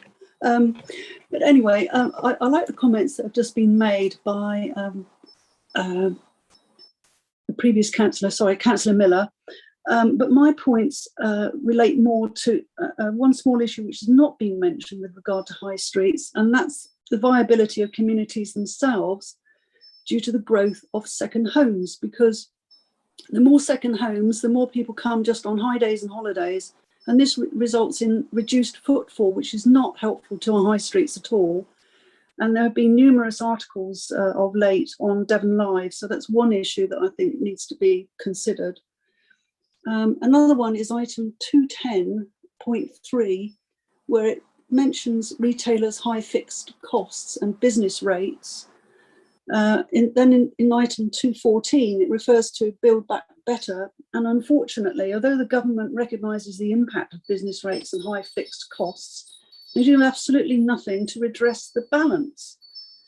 And the 5 priorities there are all very nice and dandy, but not single one talks about how they are going to actually get to grips with this issue and make sure that there is more uniformity in between versus high streets and online businesses. And I think this can only be helpful if the government would actually do something rather than just give a nod towards it.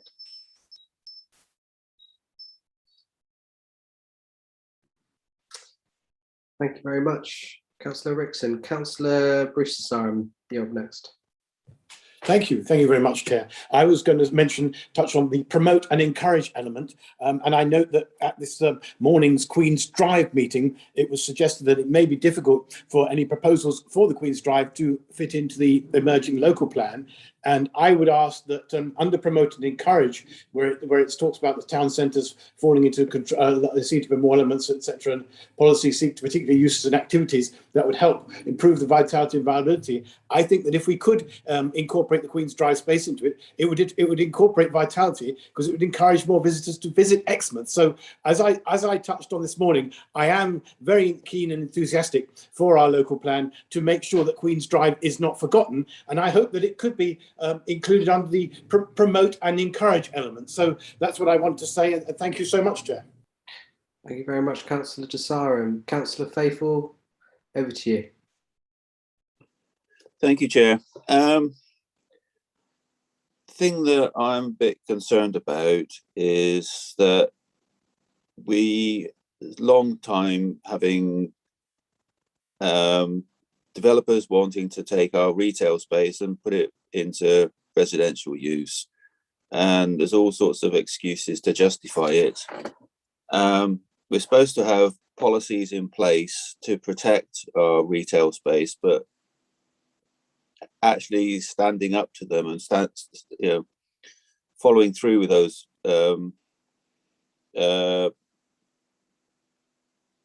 strategies or whatever in the neighbourhood plan and the local plan seem to not necessarily match up with planning decisions. I would like to see how we can keep these our town centres properly active. Anyone can recognise that there's a clear change in types of retail or types of business over the period. It's a long-going issue. Things that happened about 100 years ago aren't happening now because you've got your bigger supermarkets, but we still need to protect the retail space for new emerging forms of business. And if we keep losing it to residential use all the time, once it's gone, it's gone. It's very difficult to get it back the other way. I would like to know or see how things will be, our town centres will be properly protected, and our policies or strategies stand up in the planning process, not just as a few words on a piece of paper. Thanks, Chair. Thank you very much, Councillor Faithful. That kind of leads on nicely to one of the thoughts that I had. We have spoke about it before when we were looking at the urban capacity study about increasing the number of homes in our actual town centres to increase vibrancy and vitality in the town centres. And if we can increase the amount of people within the town centres, we can then obviously breathe more life into them as well. Whilst the hard part about it is how do we save the shops whilst still increasing the numbers? And the only way that I see that is building up in our town centres, obviously outside of conservation areas, but that is something that I don't see in the report at the moment, but I would like to see put down into policy that we've got very low amounts of actual capacity in our towns, but we can still build up. So density I'd like to look at from a policy point of view, especially in our town centres. So moving into committee, Councillor Davey, over to you. Thanks, Chair. Yeah, and just following on from that, I mean, where I live in Exmouth, in the Strand, there's quite a lot of upward development there. There's shops and offices with quite a lot of residential over, and as we all know, that's quite a vibrant area. And I think also following on from what Councillor Faithful was saying, I think we actually need more flexibility in how we look at town centres. I think the uses are changing in town centres. I don't agree when people say, oh yes, this is the death of the town centre. I think it's we need to be able to adapt to change and allow town centres to adapt to change. And I actually think possibly this new Class E classification, although to some extent it removes our overview of what happens where, it may also permit leisure uses and retail uses to move fairly flexibly in spaces. So I'm not too concerned about that. I totally agree with Councillor Miller about getting more cycling. I think we need more pedestrianised areas, more traffic-free areas, better cycle access to town centres, and secure parking for cycles as well. I noticed one of the consultees suggested free parking in town centres, and I think that's a red herring. It really is. People think that if you encourage people to drive into town centres and make it easy for them to do so, that you'll increase footfall. Well, you know, it doesn't take a genius to work out that cars do not encourage footfall. You know, people who walk into the town centre, that's footfall, and because it possibly takes them longer to get there, they're more likely to have a coffee when they get there than people who breeze in a car, do what they need to do, and get out again. I've done it. You know, I've thought, right, 50p to park for half an hour, that's fine. Get down there, get my gas cylinders, and out again. You know, or whatever it was I needed. That's the only times I'll take a car into the town centre. The rest of the time it's a bike or foot. So I think we need to be flexible about our town centres, and it does feel sometimes in planning committee as though we're kind of standing with our backs to the wall, you know, our finger in the dike, basically trying to hold back the course of history. And I think that we need to accept that we may have to allow some residential in our town centres, but we also need to protect not protect, just encourage retail uses to continue. I have a slight, I'm not sure that a tattoo is an experience, taking issue with some of Ed's terminology here. I actually looking at Councillor Hayward, maybe it is, but I think that maybe we should regard that as a service rather than an experience. And so, you know, the services in town centres, not, you know, to some extent there's not a big difference between getting your hair cut and going to see your solicitor, or having a tattoo. They're all services. And I think that will be a role for town centres where we need those face-to-face services. And of course there's a huge amount of leisure use going on as well. I'm seeing cafes expanding out onto pavements, and it all adds to the vitality of the town.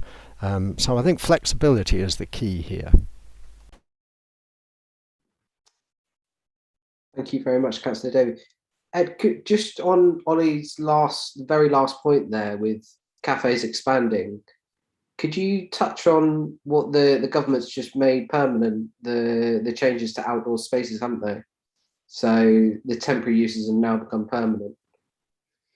Yeah, so there was temporary consent off the back of the COVID restrictions for marquees and outdoor sitting out areas, and they've which was for a limited period to help businesses recover over particularly the summer following the pandemic. But I understand that they are in the process of making that permanent, so that those kind of facilities could remain to help to support those facilities.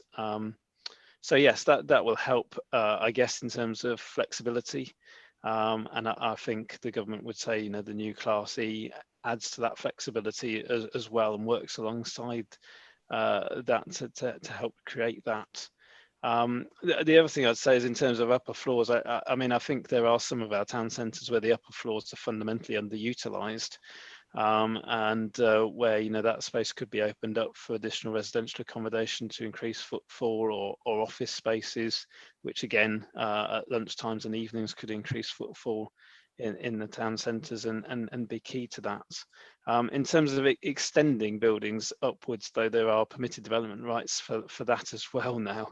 And you can have the upward extension of commercial and mixed use buildings up to 2 stories to provide flats, subject to various restrictions in the prior approval process. So the government have done a lot to introduce flexibility and try and increase footfall in town centres. I think part of the question for us is what we need to do in terms of policy to perhaps complement that in terms at a local level. Thank you, Chair. Thanks very much. Councillor Bonetta, over to you for your maiden speech. Thank you, Councillor Ledger. I just wanted to kind of touch on what was said by Councillor Davey and Councillor Miller, and completely agree with them on the importance of walkability and cyclability in our town centres. I particularly wanted to look at the promote and encourage element of 5.2, but also at paragraphs 3.2 and 3.3 on the issues and options consultation that was done. And my view is that it is extremely important that the pedestrian and the cyclist are prioritised completely when we look at the development of high streets across the district. I've been reading this report, this really interesting report by an organisation called Living Streets. Back in 2018, they released a report called the Pedestrian Pound. And that report actually demonstrates that increased walkability, like we have in Sidmouth, Seaton and Exmouth in our district, increases trading in town centre businesses. And actually, to further Councillor Davies' comments earlier, the same report shows that pedestrian visitors actually spend more than car-using visitors in our town centre. So there is an economic prize for increasing pedestrianisation. So therefore, I think it's important that we implement pedestrian safety in our town centres, reducing car access to our high streets and focusing on public transport access and walkability instead.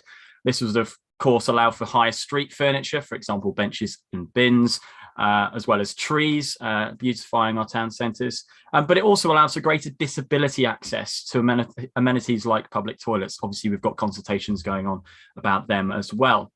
I will now, of course, go into an example talking about my own ward in Honiton. The high street in Honiton, as many of you will know, is not it is very long. It is massive. There is a huge range of independent businesses that we need to support as a district council, especially in this new local plan. But also the high street is extremely wide. So it is a perfect example of a place where you could increase pedestrianisation and also increase public transport access. You've also got things like the town's charter market, which would benefit from increased pedestrian access and pedestrian safety against vehicles. However, obviously, I talk about Honiton. I think perhaps the greatest opportunity that we've got in looking at these policies is obviously in Cranbrook as we develop the town centre there. I think it is essential that walkability and cyclability is integrated into any designs that we put forward for our town centres to make sure that they are economically successful, they are economically viable, and also that they integrate with the communities that surround them. I think that is extremely important to stop people going further afield. Thank you. Thank you very much, Councillor Burnett. Councillor Blakey, I think that tees you up pretty well. Press the right button, it'll help. Yes, thank you, Councillor Burnett, for the warm up. Very good. I first of all want to say thank you for what I think is a well written and informative report. Very good. First question that came to my mind when reading it is actually with regard to the reference to the portfolios. Why on earth is the economy and assets portfolio not included as an important contributor to this? Because for me, the economic life of of all our town centres is surely something that the portfolio holder would want to become involved in, and I'll leave it to Councillor Hayward to comment on that on his own in a little while. And I'd also like to concur with pretty much all of what Councillor Davey and Councillor Burnett have just said. So far so good. And with regard to the individual recommendations, I'm actually quite happy to support both of those. And with regard to the various elements which are referred to in point 5.2, I think that actually I'd be happy to support all three, because to me, they mesh together. They're all part of the same. And I think that all three of those should be promoted. So far so good. Now, the thing that caught my eye particularly, you'd not be surprised, is in point 2.2 on page 63, in which it says that the Cranbrook is a town centre which is planned but not yet established, quite right. And there is currently a supplementary planning document in production for Cranbrook. Now, as far as I am aware of it, and I believe that this was the view put forward by Cabinet, the SPD that had been proposed was asked to be suspended. So perhaps Ed can tell me what's happening with regard to the production of an SPD, how far it has got, and actually why it is continuing, because, as I say, I believe the decision was that one should have been put to one side for the time being.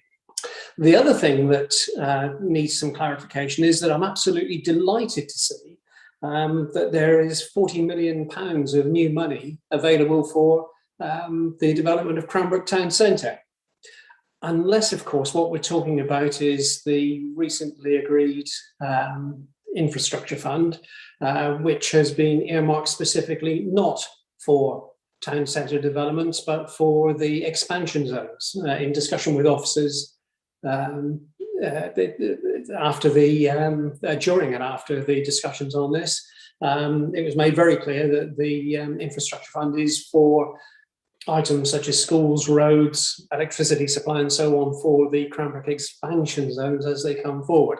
Was not going to be used for town centre development. So I think that either there's a big chunk of cash which I and presumably the Cabinet are not yet aware of, or that is a mistake that gives a rather misleading impression as to how Cranbrook Town Centre can be developed. And perhaps Mr. Freeman can just enlighten us on that. So, yeah, a few points there. I'll pass it back to yourself, Chair. Thanks. Thank you very much, Councillor Blakey. Councillor Blakey, at the start, did you propose the recommendations as listed? I'm happy to propose them as listed, yes. Thank you very much. So can I have a seconder for that while we're at it? Councillor Davies seconding it. Okay. We'll just go to Councillor Moulding and then we'll finish up with Ed to answer everything you've asked. Councillor Blakey. So over to you, Andrew. Thank you, Chair. There's no question that we have to accept that town centres have changed and they'll change forever. So we have to be flexible with planning situations, because a town centre now will be a meeting place. It will be somewhere where people can socialise, they can interact with each other. We could have open air markets and marquees, as somebody mentioned. We could even have music at the right time and at the right place. Cafes, yes. Healthcare establishments, more and more important. And I think we're at last, as a planning authority, beginning to accept that we have to consider healthcare as an important element. And indeed, as far as places like Axminster are concerned, where obviously I represent, pedestrianisation of the town centre will be a vital cog. But we can't have something like pedestrianisation in the centre of Axminster without a relief road around Axminster to enable all those heavy goods vehicles that trundle through the centre of Axminster to be removed to a relief road outside the area of the town centre.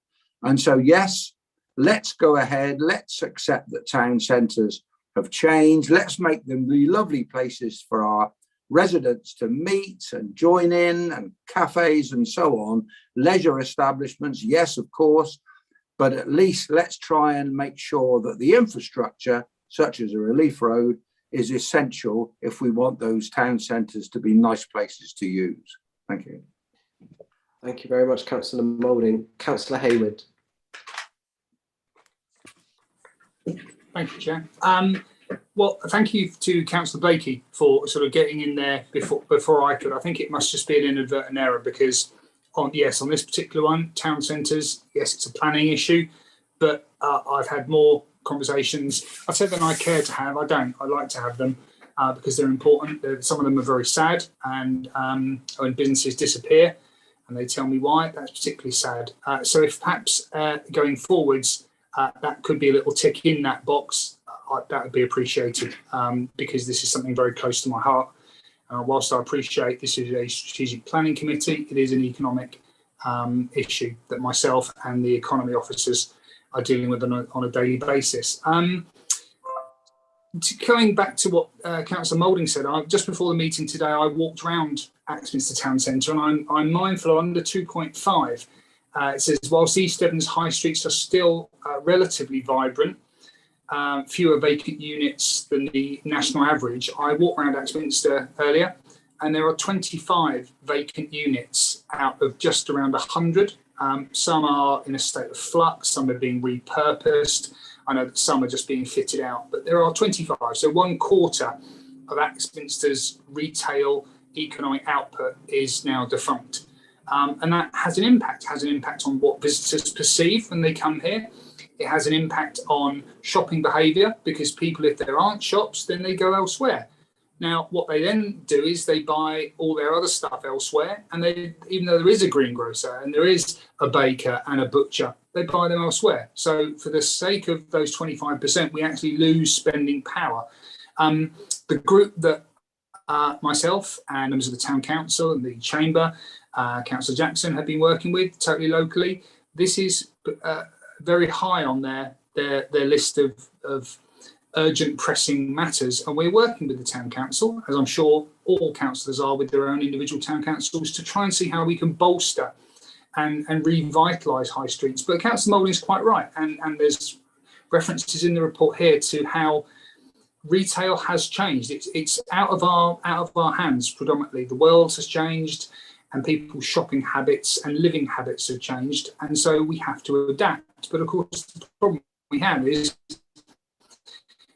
councils by their very nature are quite slow. We have to go through committees, meetings, cabinet, council, but commerciality and retail moves far quicker than we can. So we almost have to second guess what's going to happen in 10, 20 years. And we had a very interesting meeting recently in Axminster, arranged by East Devon District Council, with people who were not politicians. Shock horror. And they had some very interesting and, in some cases, quite radical ideas for what Axminster could be done, because Axminster is a unique place. Now, I'm not just here for Axminster, I'm here for the whole of East Devon, but here we are, where I'm in Axminster today. And so those challenges are profound, and they will require some radical solutions. The relief road has been on the cards for decades. Councillor Moulding knows that more than anybody. He's been representing Axminster for such a long time.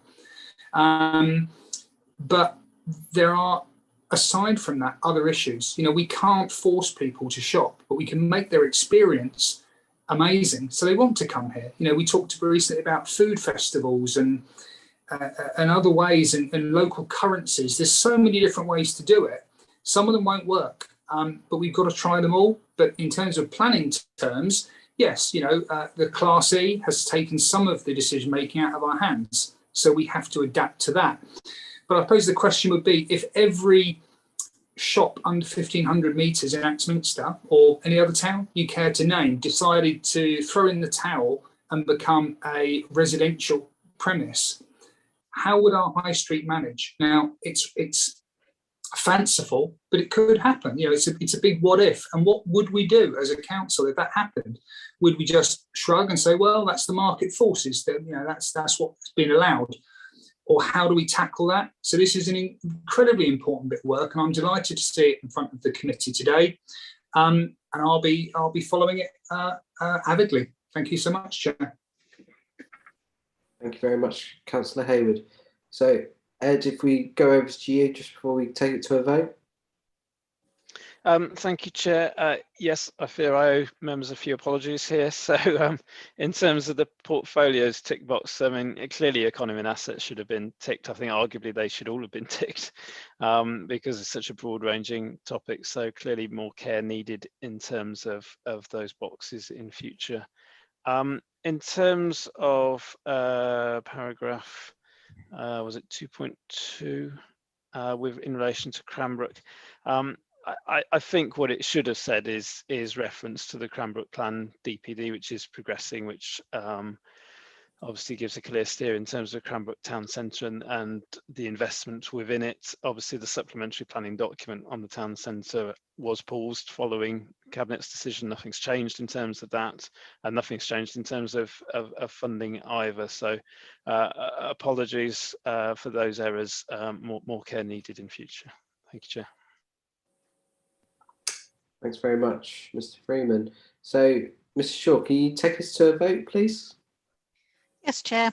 Members, just slightly tweaked in that I would propose the wording that Strategic Planning Committee endorse the use of the issues raised in the report to inform more detailed work to be undertaken in the draft plan, and having considered each of the elements of the town centre policy referred to in paragraph 5.2 of the report, the committee advised which elements they would in principle support, and myself and Wendy have made a note of those elements that were raised.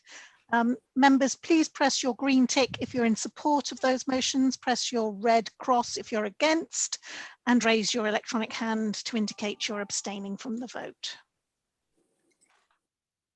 Thank you. The vote is currently taking place.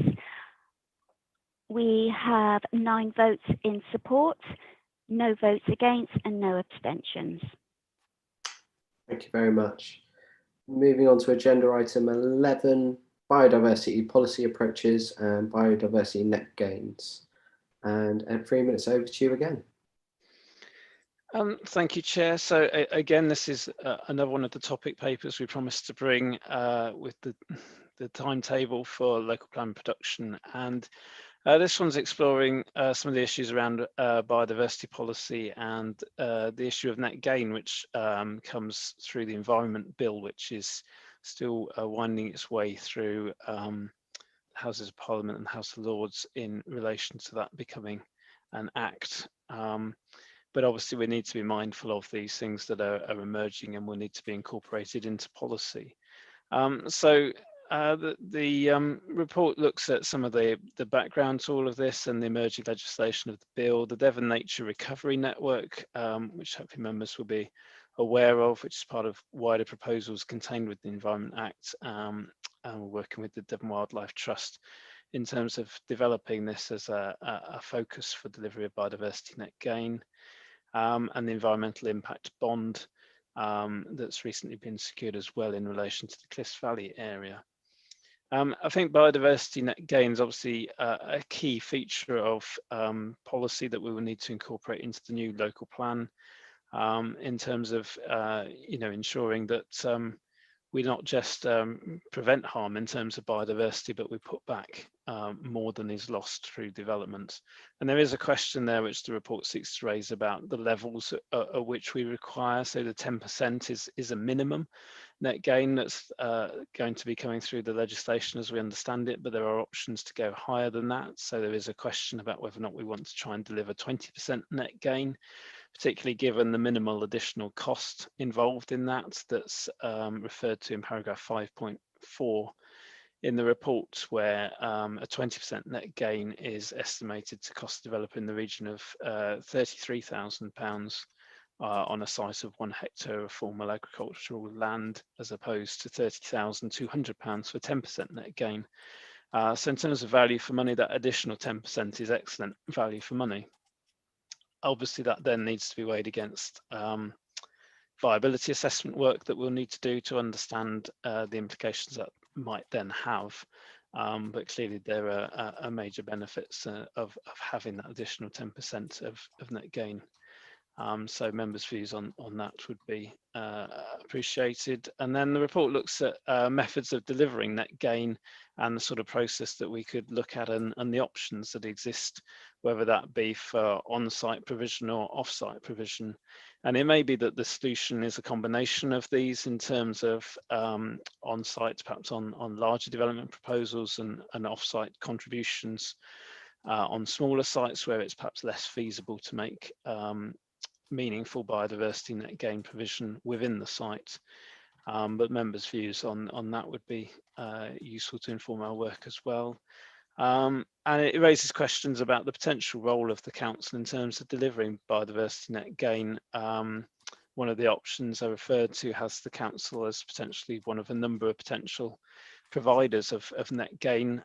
Do we want to use contributions gained through those processes to deliver net gain ourselves, using land assets that we hold as a council, or acquiring additional land assets to enable us to do that? Can we join up that work with the delivery of things like suitable alternative natural green spaces as SANGs, or work that our countryside team are already doing in terms of rewilding? There's a whole network of initiatives out there that could perhaps be joined up through this work and through the local plan policies to deliver a comprehensive net gain and rewilding programme. So lots of issues there, lots of potential positives, I think, in terms of environmental gain and benefits that could be achieved both in terms of biodiversity and climate change. So I see this as a really positive area that we can push through the local plan, but appreciate members' views on those issues. The recommendations, just coming back to those, so recommendation 1 is picking up on this issue I mentioned about whether or not members are keen to pursue the potential approach to requiring 20% biodiversity net gain, understanding that that would need to be subject to viability testing, and members' views on the role the council might want to play in delivery of net gain. In terms of recommendations 2 and 3, I'd recommend slight amendments to these, because as worded, they're recommendations on to we know not who. So recommendation 2, I think, should read that Strategic Planning Committee endorse the undertaking of a review of existing council-owned land for their potential suitability to deliver biodiversity net gain, and that be undertaken. And 3, that Strategic Planning Committee endorse the ongoing work in the production of habitat regulations assessment for the publication version of the local plan for late 2022. Thank you, Chair. Thank you very much, Ed. I had one comment before the meeting from our portfolio holder for environment, Jeff Young, and he just wanted to clarify that any off-site provisions wouldn't be going out of district. I don't know if that's current policy now. It's one area that I've forgotten to take up with you previously, Ed, but it's just clarifying that issue, that any off-site provisions will stay within the district of East Devon. Through Chair, I mean, it's another option within an option. I suppose there are options to deliver off-site outside the district. In fact, I think, if I understand it, Devon County are working on initiatives to potentially do that, to pool resources to deliver projects that could be outside of the district. So that is an option. equally, an option would be to retain the monies and develop our own projects within the district to ensure that the net gain is delivered in district. So it'd be interesting again to have members' views on that. There are pros and cons either way, I would suggest, in terms of pooling resources with other authorities could deliver some really large scale important projects across Devon, but obviously that's taking that that benefit, if you like, outside of the district, whereas we may want to keep that within the district, particularly given the opportunities to combine that with work we're already doing in terms of rewilding through our countryside team and work on the delivery of habitat mitigations in terms of SANGs. There's potential opportunities to combine funding from various sources to deliver multiple objectives. So I think from my point of view, I think that would be a better approach, but interested to hear members' views. Thank you, Chair. Thank you very much. So, Councillor Miller, we'll start with you. Thank you very much, Chair. Yeah, I endorse all three recommendations. I think it's exactly the right thing we need to be doing. On 5.5, Ed, you mentioned Lichfield District already requiring this net gain of 20% and the experience that developers are actually able to meet the requirement. I just wondered, have you been in contact with Lichfield? Are you planning to, if these recommendations are approved, and are you aware of any other councils that have adopted this policy? Thank you. Thanks very much, Councillor Miller. We'll go to Councillor Rickson next. Like Councillor Miller, I agree with the three recommendations. I was also interested to see in point 6.4 about an approach being made in Plymouth, where on-site habitat is described as a preference. I think this could possibly help with joining up fragmented habitats, hopefully. And so this is something that we should encourage, I believe. Thank you very much. Thank you very much, Councillor Rickson. We'll go to Councillor Jackson. Thank you, Chair. Yeah, it was just a comment regarding the discussion around habitat mitigation being potentially outside of the district. I think that means that we potentially could be straying into greenwashing territory, and I don't think that's something we really want to be looking at. I think particularly when it comes to biodiversity, the clue's in the name. It's about diverse areas and habitats, and we have within the district some fantastic pockets of biodiversity rich areas, and the only thing that's going to enable that to really thrive and continue is if we can, as Councillor Rickson says, find ways to help join those up and take a more holistic approach to that. So I think it's important that any mitigation we do undertake is within the district to help achieve that. Thank you, Chair. Thank you very much. So Ed, can we just come to you just to cover off Councillor Miller's questions? Yes, thank you, Chair. I'm not aware that we've made any direct contact with Lichfield. They've incorporated 20% into their new local plan, which I think is one of the most recently adopted local plans. I think certainly if members are minded to pursue that approach, it would be good. I would agree to make contact with them and discuss that with them, the issues that they've faced, the evidence that they've produced, the viability issues again as well in their experience there, so that we can learn from that. We have good contact certainly across the southwest. I don't think they currently extend as far as Lichfield, but I'm happy to make contact and try and learn what we can from their experience. Thanks very much. Councillor Bailey, over to you. Thank you very much. Thank you very much for the report. I don't particularly disagree with anything in it, but I feel that I'm wondering, was it written by a planner or was it written by an ecologist? I think it was probably written by Ed, is that correct, Ed? Or one of Ed's? Through you, Chair, it was written by a planner within my team. Yeah, so my feeling about this is that it's such an important subject, and it does have that feeling of being written by a planner, and I feel that I'm wondering, it's quite a narrow report in terms of it's focusing largely on biodiversity net gain. And I'm thinking about the wider impacts of biodiversity. And I wonder how, I know that we have external consultants to do the habitats regulation assessment, but I would like to see a really aspirational section in our local plan on biodiversity. And I think it's very difficult if we don't have, we may be getting that expertise, I'm hoping very soon, but I think that we really, that's really important for developing our plan policies. So, you know, there's not much, if anything, about protected species, etc. So, and I personally find it quite difficult to consider the different options. I'd like a kind of broader, just more information really, and kind of an ecological input on it. So I don't know whether Ed might be able to comment. Thank you. Thanks very much, Councillor Bailey. Councillor Skinner, we'll go to you next.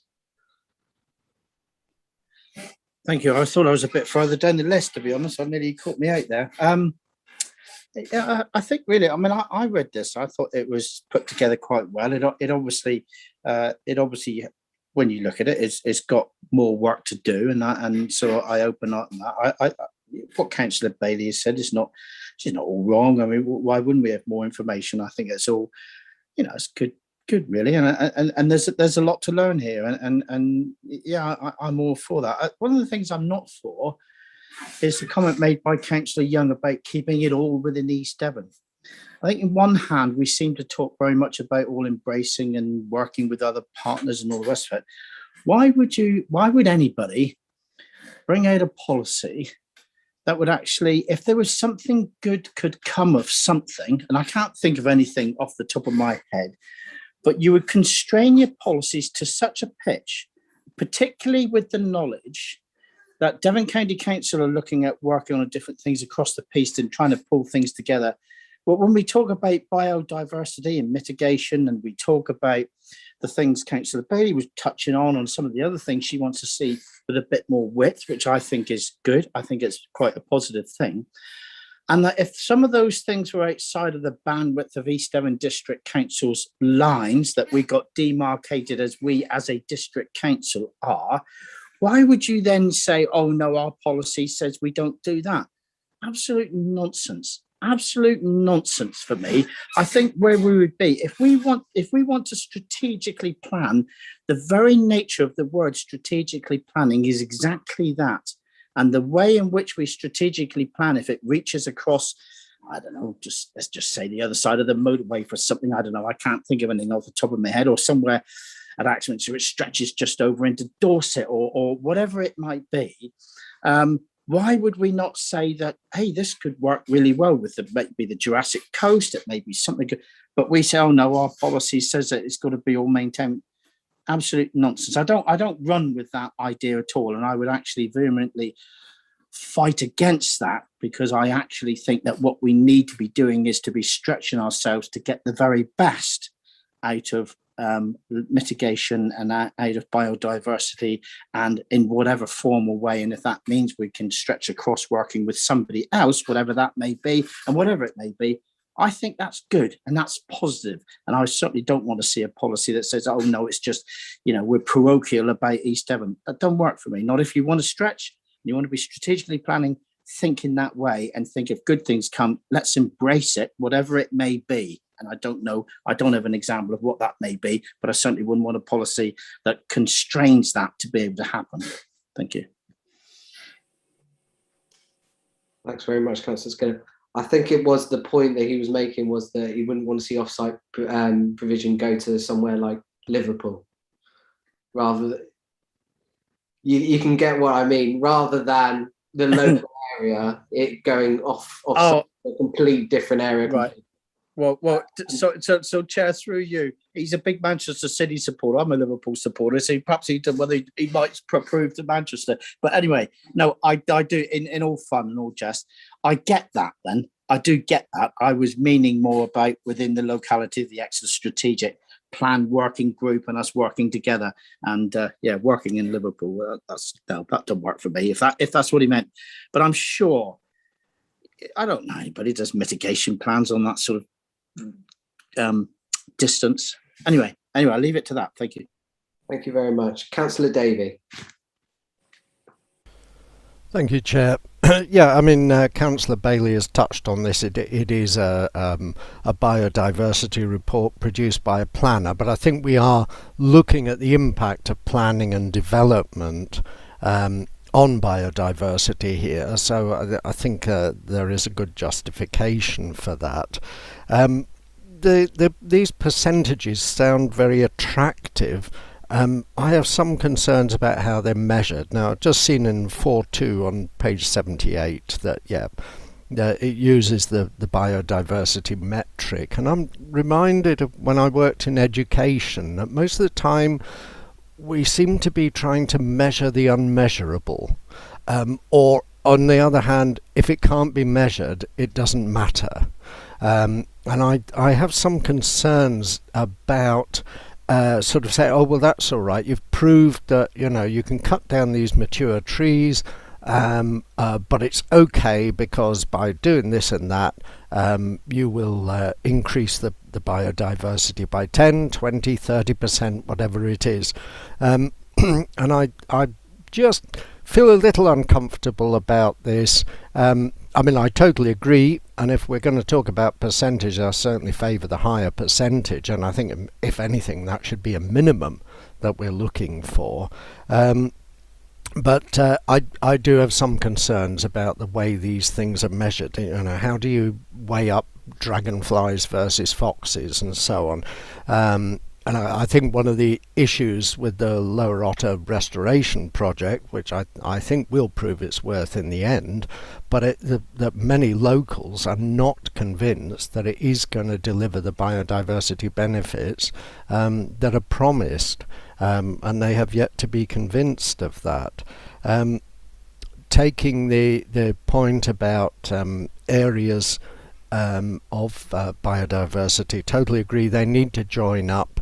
And we need wildlife corridors and so on. There was a very good item on Country File about a year ago about an initiative in a county, and I can't remember where it was. I think it was somewhere like Gloucestershire, where they were aiming to have corridors between these sort of little islands of biodiversity because they were aware that they were isolated and really they need to join up.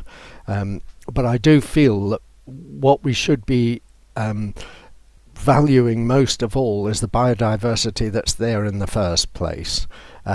If you're developing something on farmland, which often has relatively low biodiversity, and you're offering to increase it through the landscaping and so on that you're going to put in, great. If you're talking about chopping down mature trees, and then planting twice as many to put it all back, then I think we need to have concerns. So I think our first issue should be protect what's there. Then we'll look at increasing the biodiversity by other means. And I totally agree with Councillor Bailey that we need to ensure that this doesn't become greenwashing. And the idea of keeping, I mean, it's money, isn't it? If we're talking about keeping things in East Devon, what we're saying is we don't see that biodiversity gains resulting from a development should then be spent outside of our area. So we get the housing, but we don't get the biodiversity. And I'm not even sure if I care if it's spent in the rest of Devon. It's not being spent in East Devon. And so we need to be careful that there's not a lot of offsetting going on, and that development prioritises biodiversity and doesn't harm it. Thanks very much, Councillor Davey. So, Ed, I think that's a good time to come to yourself, just to answer a few questions from Councillor Bailey and Councillor Davey, please. Thank you, Chair. So yes, I mean, in terms of Councillor Bailey's comments, I certainly agree that this is an aspirational area of the plan and we need to get this right. We are in the process of recruiting an ecologist. The advert's, I believe, out at the moment, actually, and interviews in a couple of weeks' time. So I look forward to appointing an able and competent ecologist to help us to take this forward and give us that extra expertise that we are lacking at the moment, I would freely admit. In terms of protected species, I think the reports tended to focus on the areas where there are more questions in terms of what we can do. The protected species are clearly protected under the habitat regulations and there are clear legislative requirements, and that's not going to be changing through the local plan process, which I think is why it's focused on the areas it has. But that's not to say that having appropriate measures in place for protected species is clearly very important, and we need to take that forward as well, and look forward to having the input of our ecologists to help us to do that. And I think the other issue really was the sort of geography of offsetting. I mean, I would say I think there will be a need to have a sort of, if we're accepting off-site net gain outside the district, I think we will potentially need to define a sort of geographical area that's acceptable, because I think there will potentially be companies coming forward offering biodiversity offsetting projects that could be on a national scale, and they may want to partner with certain house builders or something. So there is a danger that you could end up potentially with them offering their offsetting somewhere else in the country entirely. So that is something I think we need to look into and consider in terms of what wording we want to put into policy. As I say, I mean, I personally see it as a real opportunity to use any offsite monies collected to help deliver wider projects that we're working on, both on our own and in partnership with neighbouring authorities in terms of delivering green infrastructure, SANGs and other spaces for other purposes, where you're also creating a natural environment where you could alongside deliver biodiversity net gain and combine resources to deliver something that's much better than it would be if the monies were spent separately as separate pots. So I'm quite clear it would be good to join up lots of those initiatives to deliver the greatest benefit overall, whether that's just within the district or within wider Devon or a wider area, obviously is for further discussion. In terms of Councillor Davies' point, I would certainly agree that we shouldn't, it's not just a numbers exercise. We shouldn't just be saying to developers, well, you can do whatever you want on your site as long as you offset the biodiversity that's lost. Clearly, there will be significant biodiversity assets on particular sites that we'll want to protect, and regardless of any offsetting, mitigation isn't always the answer. There are some assets that should just be retained and protected as they are.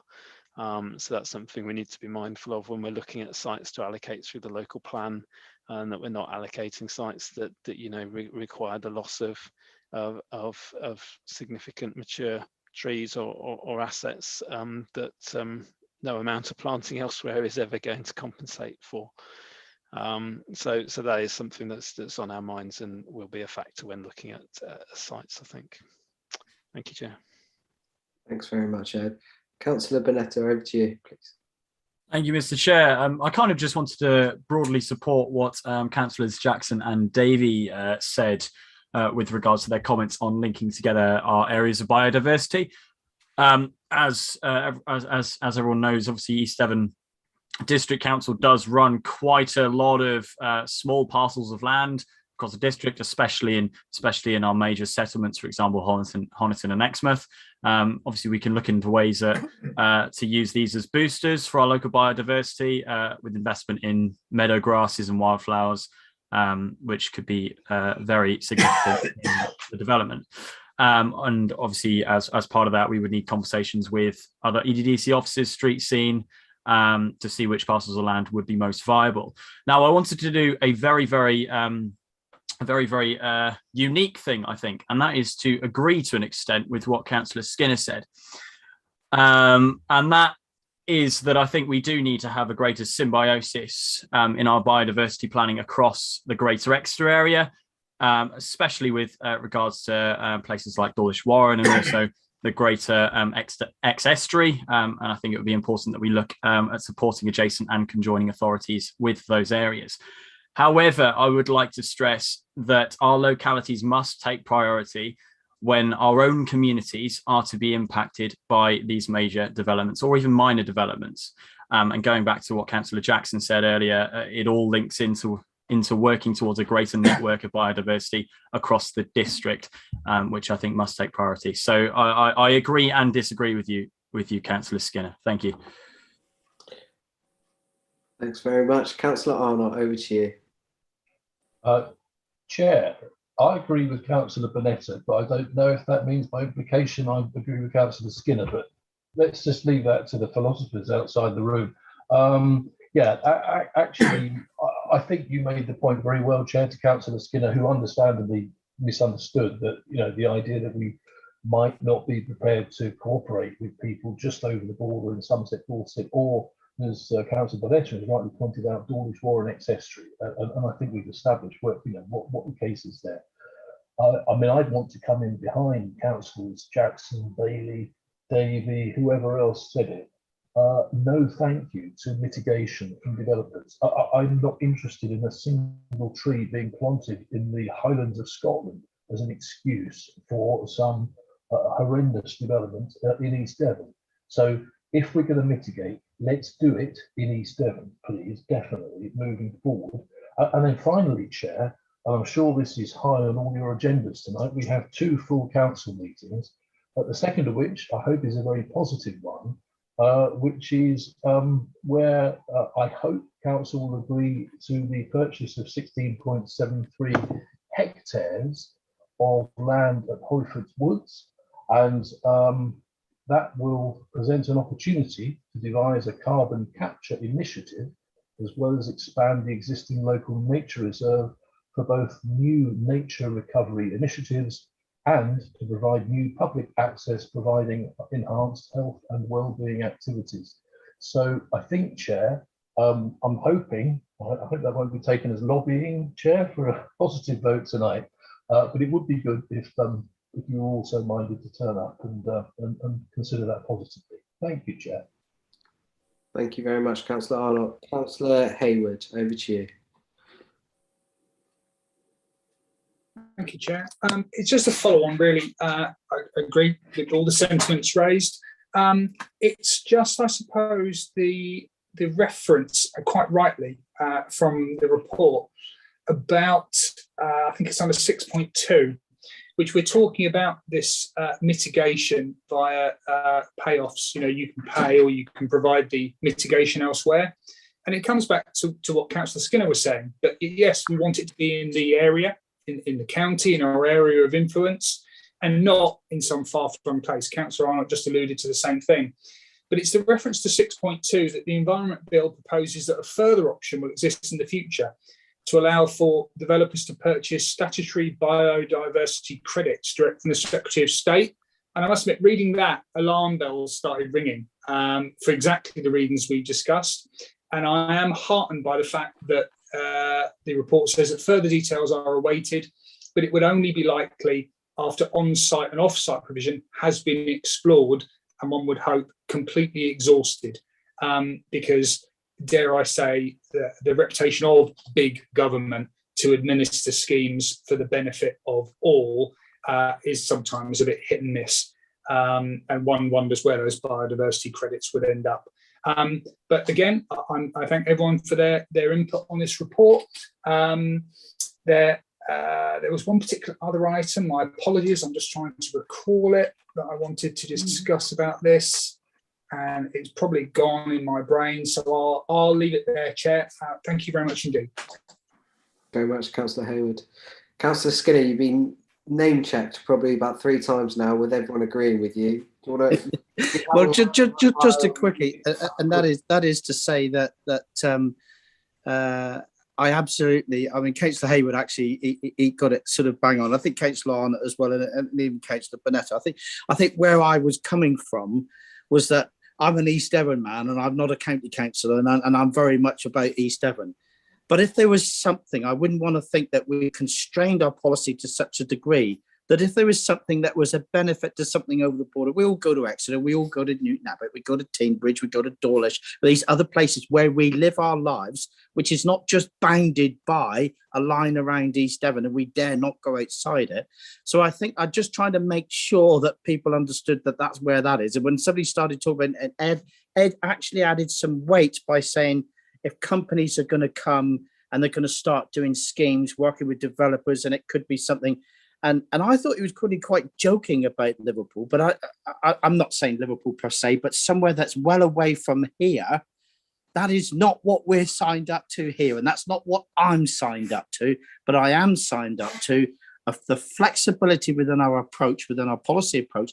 And make no mistake, even though this policy gets, hopefully we bring this policy forward, that even within that policy process, it gives us the ability to make decisions on those things that are coming forward.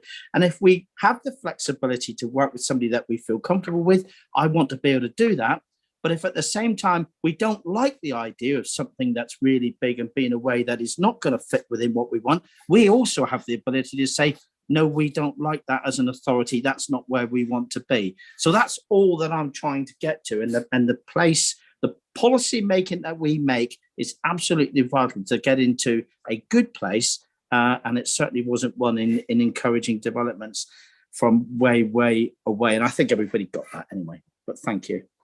Thanks very much, Councillor Skinner. Councillor Hayward, I hope you're coming in to propose all of the recommendations. I'd be delighted to. It's just that I remembered now, apologies, it's old age creeping up on me, what the nagging thing was. It's recommendation 1, and it comes back to this discussion we were having about what the percentage of biodiversity net gain should be. And I'm just wondering if the committee would be happy to accept I don't think there's anyone proposing, so I'll propose the amendment. So under recommendation 1, the Strategic Planning Committee note the detail of the report and recommend that work continue to look at the potential approach of requiring, and I'm wondering whether we insert the word at least in 20%, because we have the evidence in front of us that it is achievable, that it can be delivered with a bit of encouragement. And I can't see how the inclusion of the words at least would denigrate this recommendation, but it means that we're aspiring to more. Just my thought, Chair. Happy to second that, Chair. Councillor Arnold seconding it. Yeah. The only small caveat to that is the larger the amount that we obviously take from contributions for biodiversity net gain, it will be a reduction on the viability and obviously other items. So it's where that sits in the hierarchy for instance, against affordable housing, whether we would like to take more biodiversity net gain and reduce the amount of affordables. Chair, might I throw in the word potentially? It's not guaranteed, it's potential. I take your point entirely, sorry to butt in. And that's where it almost ends up as a bit of divide and rule. It ends up as environmentalists being against social activists who want more affordable housing, and we don't want that. We don't want arguments amongst ourselves about what's the most worthy. But I totally take your point, Chair. Sorry to butt in. Thank you very much, Councillor Arnott. That's a legacy? Councillor Skinner. Just only quick. I think Councillor Hayward actually he covered that one because I didn't like the wording at least. Actually, I don't think that really works, but he's actually covered that off. He said it right. He said it correctly. We have a potentially, which is actually that's what is in the report. It is. Work continue to look at the potential approach of requiring 20% because make no mistake, the way that developers look at things, they put things in a box, they call it Barrett's of Cranbrook and whatever they want to do, wherever it's going to be, there'll be an allocated amount of money for what the land costs, there's allocated funding for those things are going to happen, and make no mistake, they won't go over and above that, they will start to prioritise. And Councillor Hayward actually summed that up by saying that what we didn't want was a debate and an argument about affordable housing over biodiversity, and then this in-war about, because the developers are only going to deliver what they're going to deliver on an approach of which they have. And we just need to know what is our priorities. And if you start forcing things, you can end up perhaps not getting then the housing development as you want them with all the other things of the mitigation that comes with that. So you need to be careful what you wish for by asking for too much in the wrong place. Thank you. Thanks very much, Councillor Skinner. Ed, I just want to go to you and just confirm that everything I've said is not completely false, and I'm heading in the right directions, and you're completely happy. No, Chairman, you're quite right. I mean, it will be a balancing act in terms of viability. So we can certainly look at maximising. Well, we can look at modelling what the implications of 20%, 30%, or whatever would be when it comes to the viability and how that's balanced against other requirements. But it's always going to be a balancing act. Thank you very much. Councillor Hayward, can we keep it quick? We've got one more agenda item still. I'm conscious that we've got a couple of meetings this evening. Yes, indeed, Chair. It's just for absolute clarity. So my reference to the word potentially was in reference to the comment you made after my recommendation to insert 2 words, that potentially that could happen when viability is discussed. But to revert back to Councillor Skinner's understanding, I still wish to have the words at least inserted in there as an amendment, because it's a potential approach of requiring at least 20%. Yes, it's going to be a discussion and a challenge, but we must aspire towards that. And if it's argued down on viability, just like everything is argued on viability, it will be a bit of give and take. But I wasn't advocating removing the word at least with potentially. It was the words, look at the potential approach of requiring at least 20%. That's my proposed amendment. Thank you. Thank you very much. So over to you, Mrs. Shaw, to sum up and take us to a vote. Thank you, Chair. On that basis, members, you've got the 3 recommendations that Strategic Planning Committee note the detail of the report and endorse that work continue to look at the potential approach of requiring at least 20% biodiversity net gain, subject to viability testing, and the role that the council might want to play in delivery. Secondly, that Strategic Planning Committee endorsed that a review of existing council-owned land for their potential suitability to deliver biodiversity net gain be undertaken, and that the committee endorsed that work continues on producing a habitat regulations assessment, HRA, for the publication version of the local plan for late 2022.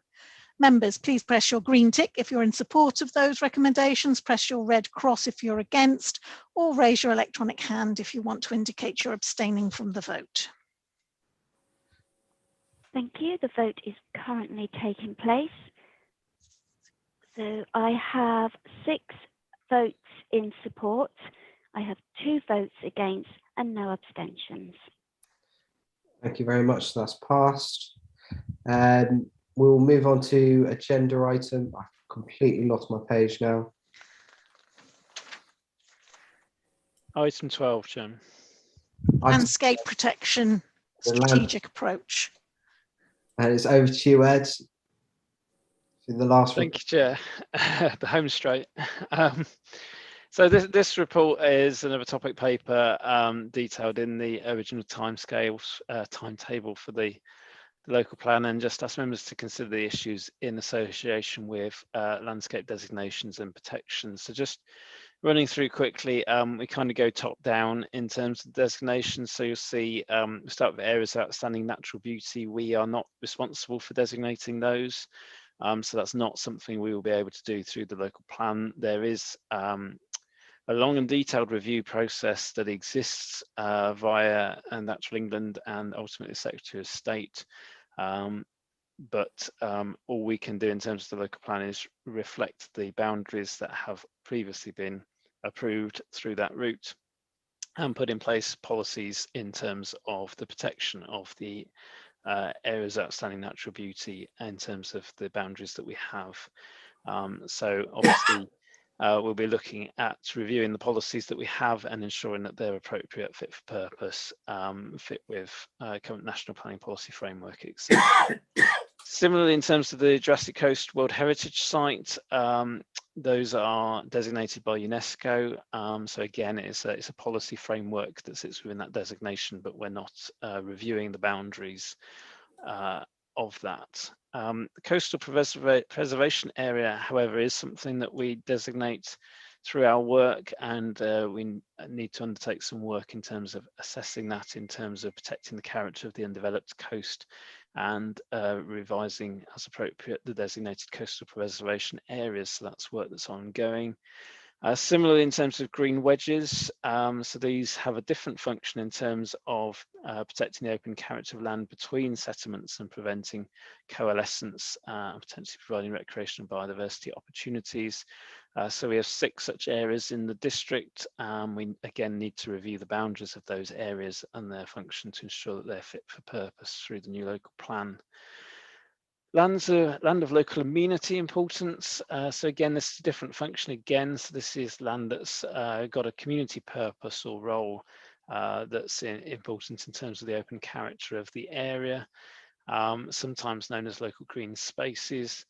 Some of these have been designated through neighbourhood plans, and I think this is linking back to the previous reports about neighbourhood plans and their role. There's a question here to what extent the local plan wants to take on the role of designating these areas or leave that to neighbourhood plans, or perhaps, as is recommended more in the report, a sort of hybrid approach where we incorporate and make reference to the largest and most significant areas that we're aware of through the plan and designate those, but put in place a framework for neighbourhood plans to identify further areas that communities may feel are important and wish to designate through their neighbourhood plan process.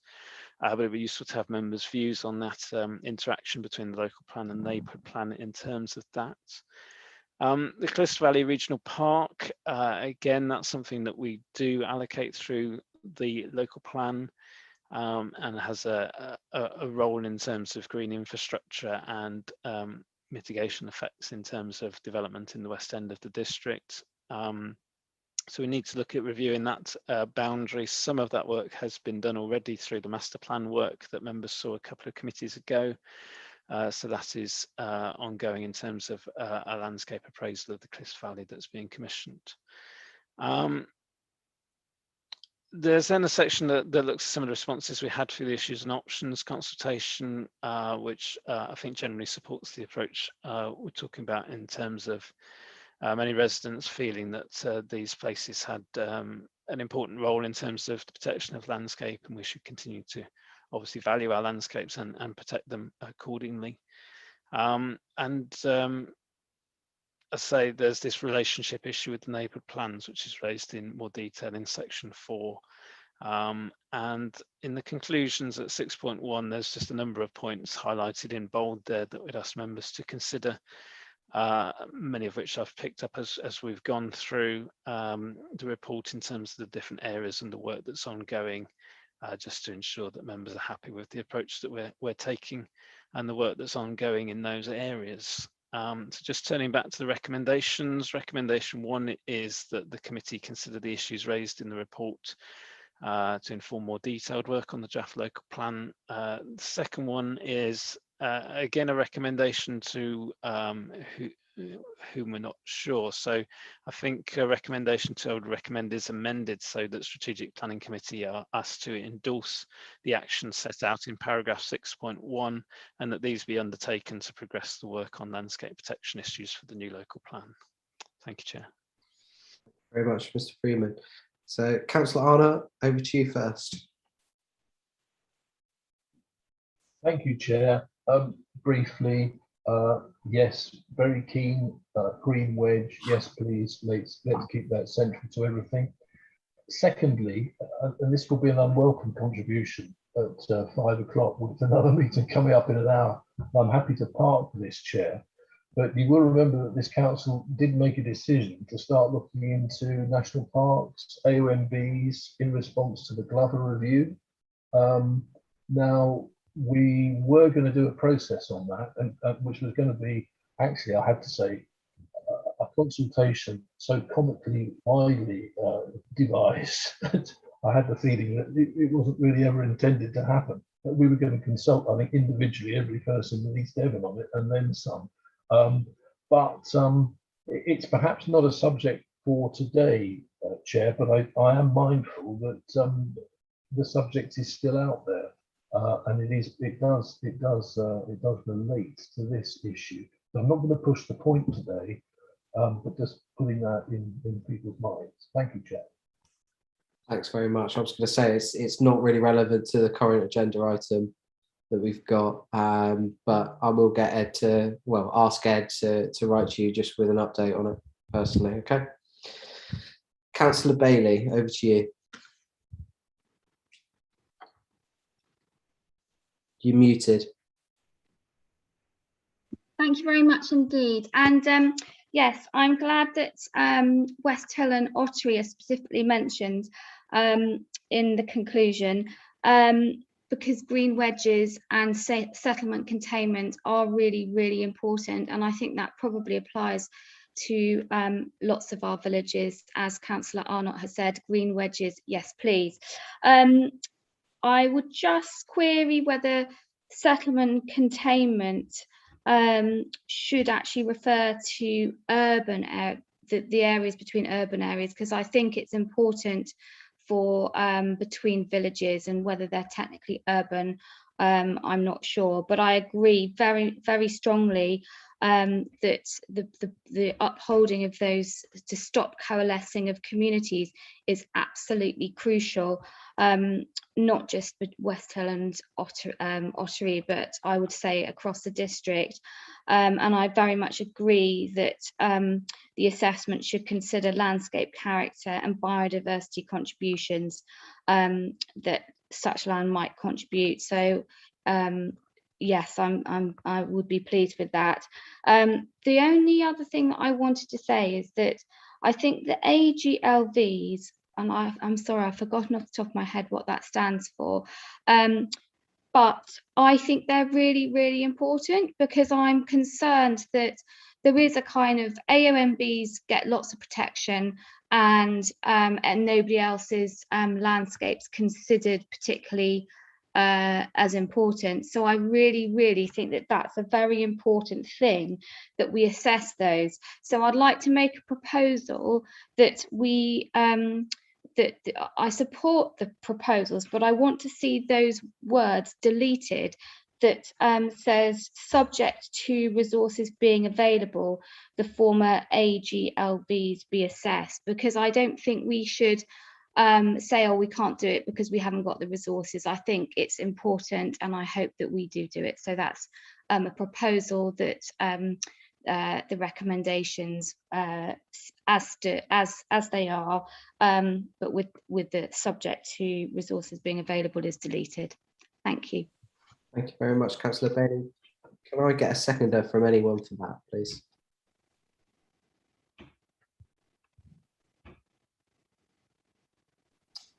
I'm happy to second that, Chair, so I was struggling then. No problem at all. Thank you, Councillor Arnott. Councillor Faithful, over to you.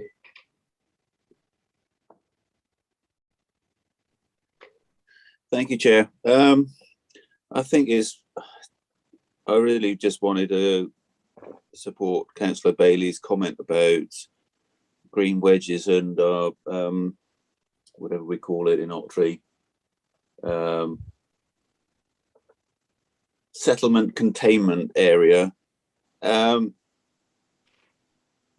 If just because we get a whole stack of developers earmarking land for development on those pitches, I think almost considering developing on them starts to defeat the whole point of the green wedge in the first place, or the settlement containment, or whatever you want to have or call it. The whole point is keeping them apart, and it's the creep that, oh, we just go over one field and another field, and the next thing you know, there's just that little gap suddenly disappears because it's crept over time. It's not just, they shouldn't just be there for, I mean, 2031. It should be a much longer term period.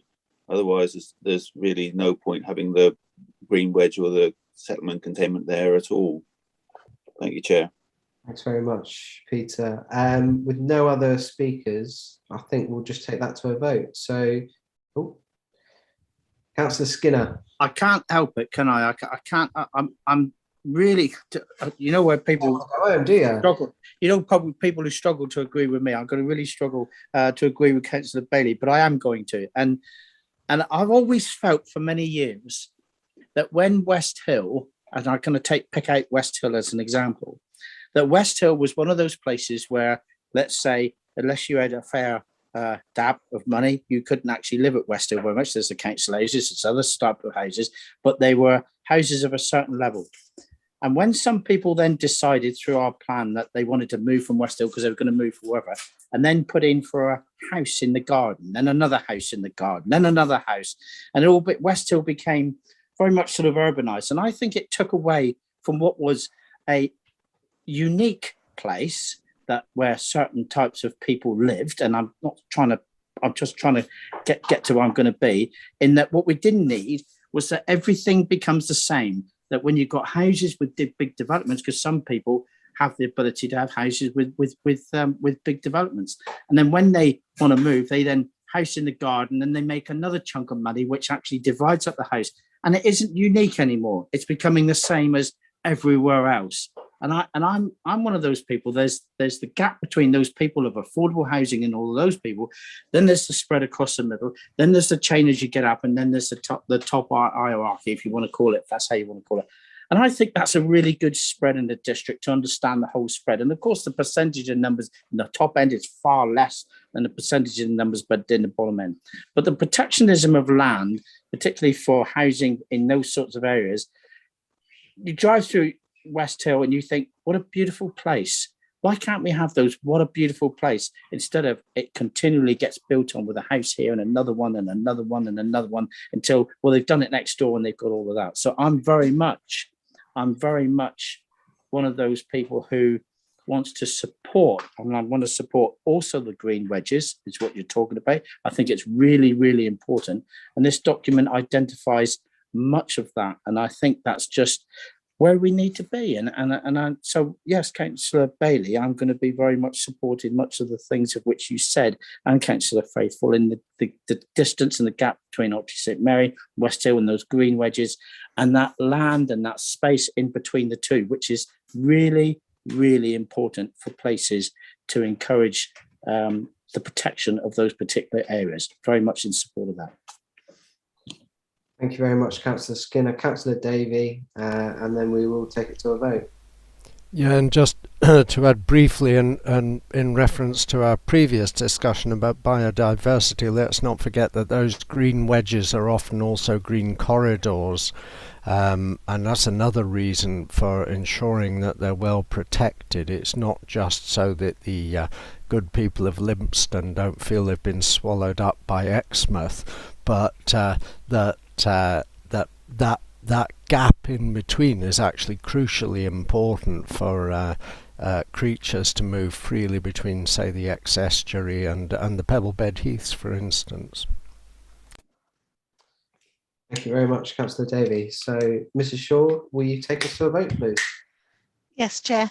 Members, you have the motion that Strategic Planning Committee consider the issues raised in the report, which will inform more detailed work on the draft local plan.